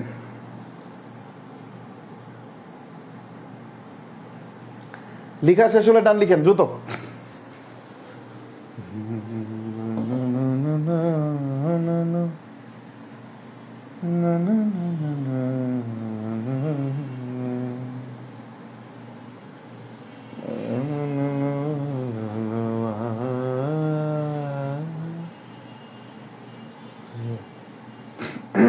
এই দেখেন, এদিক তাকান। বলছে আই আস্কড হিম, আমি তাকে জিজ্ঞেস করলাম। এই যে ইফ কনজাংশন, কনজাংশনের পূর্বে কি পাস্ট ইনডিফিনিট টেন্স আছে না, পরেটা কি আসবে, পাস্ট পারফেক্ট টেন্স আসবে। পাস্ট পারফেক্ট করে এই যে পাস্ট পারফেক্ট টেন্স, ঝামেলা শেষ। এখানে যদি শুধু দ্যাটের নিয়ম দিয়ে পড়াইতাম তাহলে এখানে ইফ দিয়ে প্রশ্ন করতে, উত্তর করতে কি করে, বুঝাতে পারলাম? তার মানে এখানে যে কোনো কনজাংশন থাকতে পারে। আচ্ছা, এরপর আরেকটা করাই, যে দ্যাটের নিয়ম সারা সব বইয়ে দেখবেন দ্যাট দিয়ে নিয়ম লেখা আছে। উই আস্কড হিম, আমরা তাকে জিজ্ঞেস করলাম, এই যে হোয়াই, তো উই আস্কড হিম কোন টেন্স আছে, পাস্ট ইনডিফিনিট টেন্স, পরেরটা কি আসবে, পাস্ট পারফেক্ট টেন্স। কোথায় পাস্ট পারফেক্ট, এই যে হেড নোট, আনসার কোনটা বলে তো এটা, বুঝাতে পারলাম? ওকে, নেক্সট পরে আমরা করি। এই যে এটা করেন 100 number question. She told that, এই দিক তাকান, এই যে দ্যাট পূর্বে past tense. She visit London next day, এই যে যদি আমাদের ফিউচার টেন্সের এক্সপ্রেশন থাকে, যদি ফিউচার টেন্সের এক্সপ্রেশন থাকে, সাবজেক্টের উপরে শুট কুট মাইট হয়, শুট কুট মাইট করে এই যে উড ভিজিট, আনসার এটা, বুঝাতে পারলাম? এরপরে 101 number question. 101 number question, that আছে, দ্যাটের পূর্বে পাস্ট পারফেক্ট, পাস্ট ইনডিফিনিট, কোনো সমস্যা নাই। In Khulna previous day, the previous day আছে, তার মানে পাস্ট পারফেক্ট কন্টিনিউয়াস টেন্স আসবে অথবা পাস্ট পারফেক্ট টেন্স আসবে। Past perfect continuous tense had been working, was working হয় না, হ্যাজ বিন ওয়ার্কিং হয় না, ওয়াজ বিন, হ্যাজ, আনসার কোনটা বলেন তো? এটা, বুঝতে পারছেন? ক্লিয়ার কিনা বলেন, ইয়েস অর নট? ক্লিয়ার?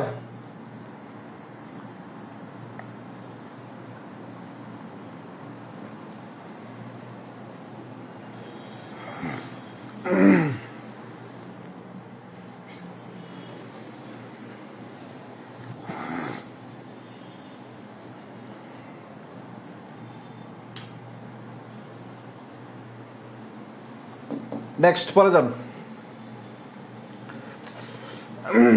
আগে পরে হয়েন একই কথা, এটা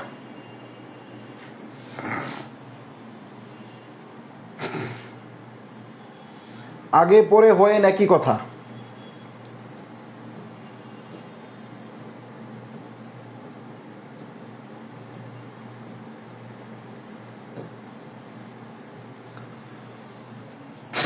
একটা কোশ্চেন পড়েন, একটা কোশ্চেন পড়েন, তাহলে বুঝতে পারবেন। বলছে she dash a nurse when she decided to qualify as a doctor. She decided to qualify doctor, এখন লাস্টে কি আছে বলেন তো? একটা হচ্ছে হ্যাড বিন, হ্যাড বিন দিলে আমাদের কোন টেন্স হয় বলেন তো? পাস্ট পারফেক্ট দিলাম, এটা ইজ হয় না, এটা হলো না, এটা হলো না, এটা প্রেজেন্ট পারফেক্ট। তারপরে ঘটনাটা কি ঘটছে বলেন তো? আগের নিয়ম সেম। এই যে ক্লজ মার্কার, ক্লজ মার্কারের একটা অংশে কি আছে? পাস্ট ইনডিফিনিট টেন্স, তার আরেকটা অংশে কি আসবে? Past perfect tense. আনসার কই? এই যে এটা। সঠিক নিয়ম কি? দুইটা কাজের ভিতরে যে কোনো ক্লজ মার্কার দ্বারা, দুটি কাজের মধ্যে যে কোনো কাজ যেটা আগে ঘটবে ওটা পাস্ট পারফেক্ট, যেটা পরে ঘটবে সেটা কি? Past indefinite tense. যেটা পরে ঘটবে সেটা কি বলেন তো? Past indefinite tense. আগে হ্যাঁ, পূর্বে ঘটনাটা কি বলেন তো? Past indefinite tense. বুঝাতে পারলাম? সুতরাং আলাদা করে নিয়ম দরকার নেই।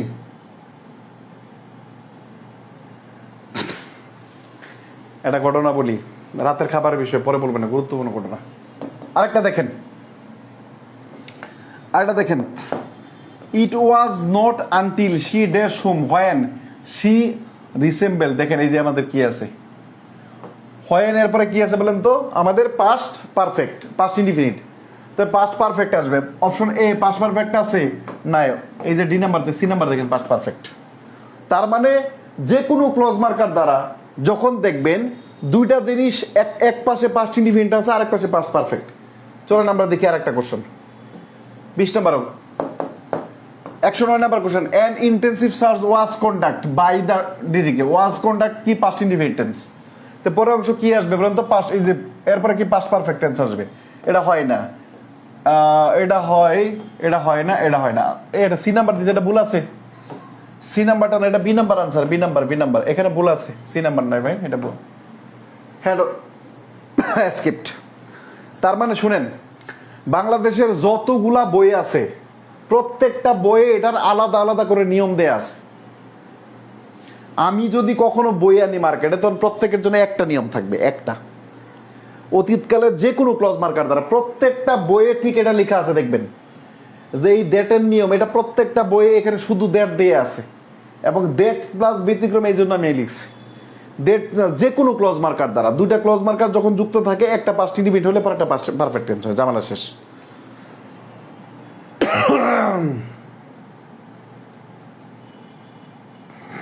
ওকে চলেন করা যায়।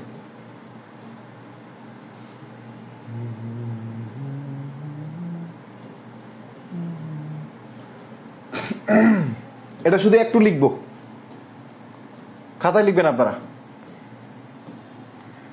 বলছে নো সোনার ডট ডট দেন, নো সোনার ডট ডট দেন। তা নো সোনার সাথে কার সম্পর্ক? দেনের সম্পর্ক। শেষ করে দিচ্ছে, আর বেশি নিব না।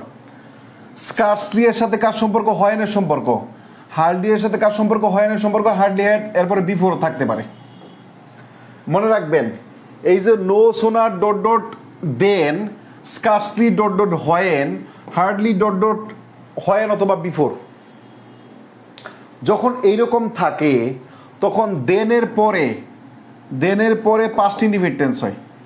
তো এই স্ট্রাকচারটা আপনি লিখবেন, এই স্ট্রাকচারটা আপনি লিখবেন, লিখার পরে আপনি এটা লিখবেন দেন, হয়েন, বিফোর। এই যে এদের পরে সবসময় কি হয়? পাস্ট পারফেক্ট টেন্স হয়, সরি পাস্ট ইনডিফিনিট টেন্স হয়, পাস্ট ইনডিফিনিট টেন্স হয়। এখন একটা পাশে যদি পাস্ট ইনডিফিনিট টেন্স হয় তাহলে অপর পাশে কি আসবে? পাস্ট পারফেক্ট টেন্স আসবে। কিন্তু ঘটনা হয়েছে আমাদের এইখানে পাস্ট পারফেক্ট টেন্স সরাসরি সাবজেক্ট প্লাস হেড প্লাস বি3 এরকম থাকে না। কেন থাকে না? আমাদের সাবজেক্টের পূর্বে ভার্ব চলে আসে। কেন? এই যে নো সোনার কারণে। আমরা ইনভার্সন অধ্যায়ে পড়াবো, ইনভার্সন অধ্যায়ে, যেমন এই যে নো সোনার, স্কার্সলি, হার্ডলি, নেগেটিভ অ্যাডভার্ব যখন সেন্টেন্সের শুরুতে থাকে তখন ভার্বের পূর্বে সাবজেক্ট চলে আসে। এদিক তাকান, ভার্বের পূর্বে সাবজেক্ট চলে আসে। এই যে নো সোনার হেড, এই কারণে মূলত এই যে হেডটা ছিল মূলত ওই কারণে হি হ্যাড ছিল, কিন্তু আমাদের এইটা এখানে চলে আসলো। হি হ্যাড সিন, মূলত এটা ছিল হি হ্যাড সিন, কিন্তু নো সোনার থাকার কারণে আমাদের হেড সামনে চলে আসলো। নো সোনার, স্কার্সলি, হার্ডলি এগুলো হচ্ছে নেগেটিভ অ্যাডভার্ব। নেগেটিভ অ্যাডভার্ব সেন্টেন্সের শুরুতে আসলে ইনভার্সন হয়। আমরা ইনভার্সন অধ্যায়ে পড়বো। ইনভার্সন মানে হচ্ছে ভার্বকে সাবজেক্টের আগে নিয়ে আসা। তার মানে আমাদের স্ট্রাকচারটা এই কারণে সাবজেক্টের পূর্বে হেড বসে। এটা 25 বছর পরে এখন অনেকেই জানেন না। সাবজেক্টের পূর্বে হেড আসলো এই কারণে, এই যে নো সোনার হেডের কারণে। তার মানে then, when, after, sorry before, এদের পরে সবসময় past perfect, sorry past indefinite, আর এবার এদের পূর্বে কি? Past perfect. এখন পাস্ট পারফেক্ট কেন? এই ঘটনা একটাই, পরে ঘটনা ঘটছে পাস্ট ইনডিফিনিট, আগে ঘটনা ঘটছে পাস্ট পারফেক্ট, ঝামেলা শেষ। যেমন আপনি এইখানে দেখেন, এই যে এইখানে দেখেন no sooner had he seen the police, যেই মাত্র না সে পুলিশকে দেখছে, দেন হি র্যান অ্যাওয়ে, সে দৌড়ায় পালায় গেছে। এখন আগে ঘটনা ঘটছে কোনটা? আগে পুলিশকে দেখছে, এই জন্য এটা পাস্ট টেন্স। পরের ঘটনা কোনটা? এই যে সে পালাই গেছে, এটা পাস্ট ইনডিফিনিট টেন্স। একটা থিওরি ইউজ করে করা যায়, একটা থিওরি। ওকে, এটা করবেন। লাস্ট নিয়ম মনে হয় আপনাদের জন্য। আল্লাহ, এই বিফোর আফটারের নিয়ম করে, বিফোর আফটারের নিয়ম কোথায় গেছে? এই যে বিফোর আফটার, এটা লিখেন, তারপরে লিখে রাখেন। এতক্ষণ যা পড়াইছি এটা এটা তারপরে ওইটা সেম, তারপরে লিখে রাখবেন। না লিখলে বলবেন যে ভাই লিখে দেয়নি। বিফোর, তাই তো? বিফোর মানে কি বলেন তো? পূর্বে। বিফোর মানে পূর্বে। আফটার, আফটার মানে কি বলেন তো? পরে। তার মানে পূর্বে এবং পরের সাথে পারফেক্ট টেন্সের সম্পর্ক। আফটার মানে পরে, পরে হচ্ছে পারফেক্ট টেন্স, পাস্ট পারফেক্ট।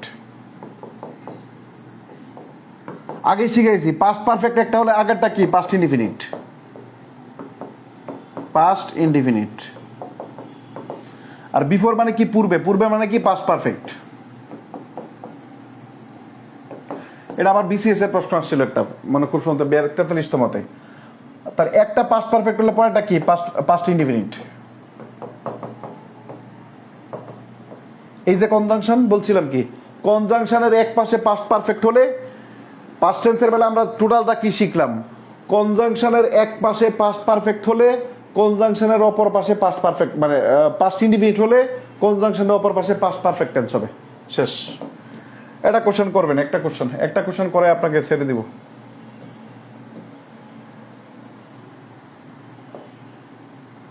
একশো 18 নম্বরটা কোশ্চেনটা করেন। 118 নম্বর কোশ্চেনটা করেন।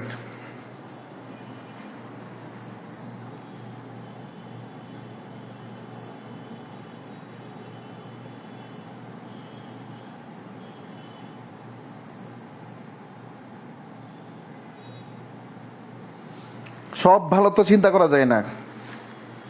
আমারও তো ভালো হয় যে আপনারা একসাথে 500 জন লাইভ দেখেন। আমারও তো ভালো হয় যে আমি 70টা ক্লাস নেই। তো সব ভালো কি চাইলে হয়? পৃথিবীতে সবসময় সব ভালো চাওয়া যায় না। এবং এটা আমি যে আমার অন্যায় করছি বিষয়টা এরকম না। এখানে বলা ছিল আমাদের 60 থেকে 90 মিনিট আমার ক্লাসের ডিউরেশন থাকবে, কিন্তু আমি সাধারণত 90 মিনিট খুব কমে নিয়েছি। বুঝাতে পারলাম? তো সুতরাং ভালো হয় না এটা বললে হয় না। বুঝতে পারছেন?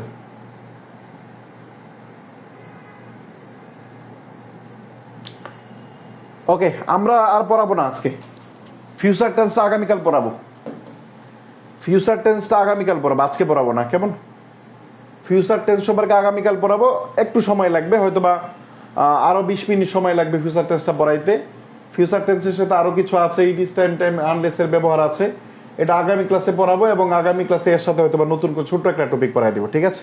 যেটা খুবই অল্প টপিক, ওটা পড়াই দেবো ইনশাল্লাহ, ঠিক আছে? এত চাপ নেওয়ার দরকার নেই। ওকে, তা আপনাদের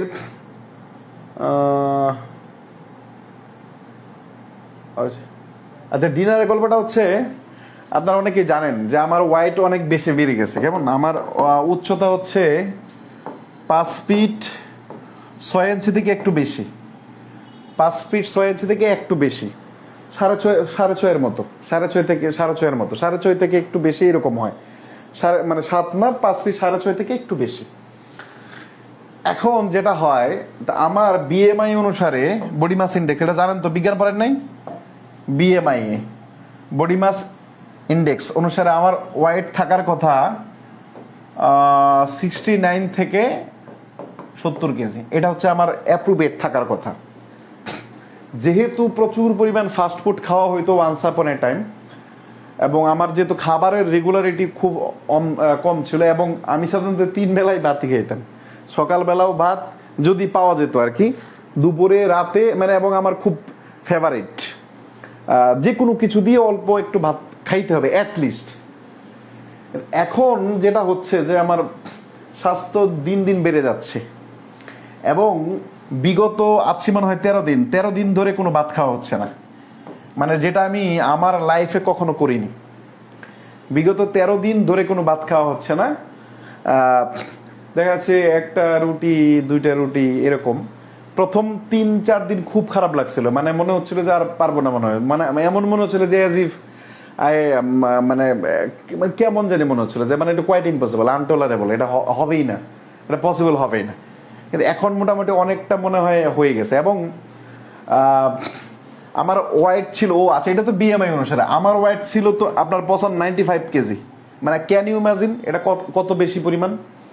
এবং আমার ম্যাক্সিমাম কাজ যেহেতু বসে আমি পড়ি অথবা পড়াই অথবা লিখালিখি যাই কিছু করি, সবকিছু বসে, এখন বর্তমানে 88 কেজি আছে। তার মানে কত কেজি কমাইছি দেখছেন? এখন যেটা করতে হবে, এক্সারসাইজ করতে হবে। এবং এক্সারসাইজ করতে গেলে যে ঝামেলাটা হয়, শরীর প্রচন্ড পরিমাণ ঘামলে আবার আমার ঠান্ডা লাগে, খুবই এটা যন্ত্রণাদায়ক। মানে এক্সারসাইজ করলে প্রচুর পরিমাণ শরীর ঘামবে, এটা স্বাভাবিক। ঘামলে আবার প্রচুর পরিমাণ ঠান্ডা হয়। মানে এটার জন্য এক্সারসাইজটা ওইভাবে করা যাচ্ছে না। তবে ইনশাল্লাহ আগামীকাল থেকে ঠান্ডা অলরেডি আমার ভালো হয়ে গেছে আলহামদুলিল্লাহ, এবং আগামীকাল থেকে আবার শুরু করব, ঠিক আছে? এই হচ্ছে ডিনারের গল্প। সুতরাং আমি সাধারণত ডিনার করি না, মানে ওই সন্ধ্যাবেলা হয়তো বা কিছু একটা ফল ফ্রুটস অথবা 1 বা 2টা পরোটা, যদি যেখানে যা পাওয়া যায়, যেখানে যাই পাই তাই খাই। তো সুতরাং এটা পসিবল, সম্ভব না। আমি কোনোদিন কল্পনা করিনি যে 13 দিন ভাত ছাড়া থাকবো, এটা কেন হইবে সত্যিকার অর্থে। এবং আমি বাতের পোকা, এবং আমার বন্ধু বান্ধব যারা ছিল যে ওই কিছু মানে বড় দোকান, মানে কোথাও 5 স্টারে খাইতে গেছি, ফ্রেন্ড সার্কেল মিলি। একদিন বলতেছি আচ্ছা এখানে ভাতের সাথে একটা ডিম ভাজি থাকলে একটু ভালো হইতো, মানে একদম সিরিয়াসলি। আমি মুরগির মানে এইটি খাচ্ছি, গ্রিল টিল খেয়ে টেয়ে বকর সকরে খাওয়ার পরে আরে হইলো না, এটা মনে হয় একটু আলু ভর্তা একটু ভাত হইলে মনে হয় ভালো হইতো। মানে এত হাসাহাসি করতাম মানে। কিন্তু এখন এটা কল্পনা করতে পারি না যে 13 দিন ভাত ছাড়া থাকা যাবে। সিরিয়াসলি 13 দিন ধরে ভাত খাচ্ছি না। যারা আমার মতো অবস্থায় আছেন তারা কন্ট্রোল করে ফেলেন ভাই, এটা সম্ভব। আচ্ছা উইক লাগে না ভাই? প্রথম খুব লাগতো ভাই। কি কি ফুড খান? কিছুই না, শুধু খালি মুরগি খাবেন আর ফল ফ্রুটস খাবেন, ঠিক আছে? প্রথম লাগতো প্রচন্ড পরিমাণ, প্রথম লাগতো, এখন লাগে না, ঠিক আছে? আমার কোনো ফুড রুটিন নাই, যেখানে যা পাই সেখানে তাই খাই। আমার রুটিন কি আছে? আমার বাসায় কি বউ আছে নাকি রুটিন করে দিবে? মানে খাবার ডাকা সরে খাবারই পাওয়া যায় না। আল্লাহ, ঠিক আছে, বুঝতে পারছি। ওকে, আজকের মতো এখানেই শেষ। এবং তাহলে আমাদের ক্লাস পড়তেছে কখন? কালকে আপনাদের পরীক্ষা, কালকে আপনাদের সন্ধ্যায় পরীক্ষা। কালকে আপনাদের সন্ধ্যায় পরীক্ষা ভয়েসের উপরে এবং মোডালজিলি বার্বের উপরে। না, ভয়েসের উপর পরীক্ষা নেওয়া হয়েছে মনে হয়, মোডালজিলি বার্বের উপরে খুব সম্ভবত তাহলে পরীক্ষা হবে, একটা পরীক্ষা হবে। মোটা হওয়ার টিপস দেন, শুধু ভাত খান। মোটা হওয়ার টিপস আর কিচ্ছু না, যারা মোটা হইতে চান তারা শুধু ভাত খান, আর কিছু না। আর মানে নিয়ম করে 3 বেলা করে সিঙ্গারা খাইবেন, সিঙ্গারা সমোসা। তার না, প্রথম যেদিন ঘুমাইতে গেলেন বাচ্চার, ওই দিন তো ঘুমই হয়নি, না আসবেন, আসিনি, 3-4 দিন ঘুম হয়নি, ঠিক আছে? ও টেনশন নেই, ওটা হয়ই। তবে এখন মনে হচ্ছে, আমার কাছে এখন মনে হয় যে না, পৃথিবীতে বাচ্চারা বেঁচে থাকা সম্ভব এবং এটা পসিবল, ঠিক আছে? ওকে, আল্লাহ হাফেজ, থ্যাংক ইউ।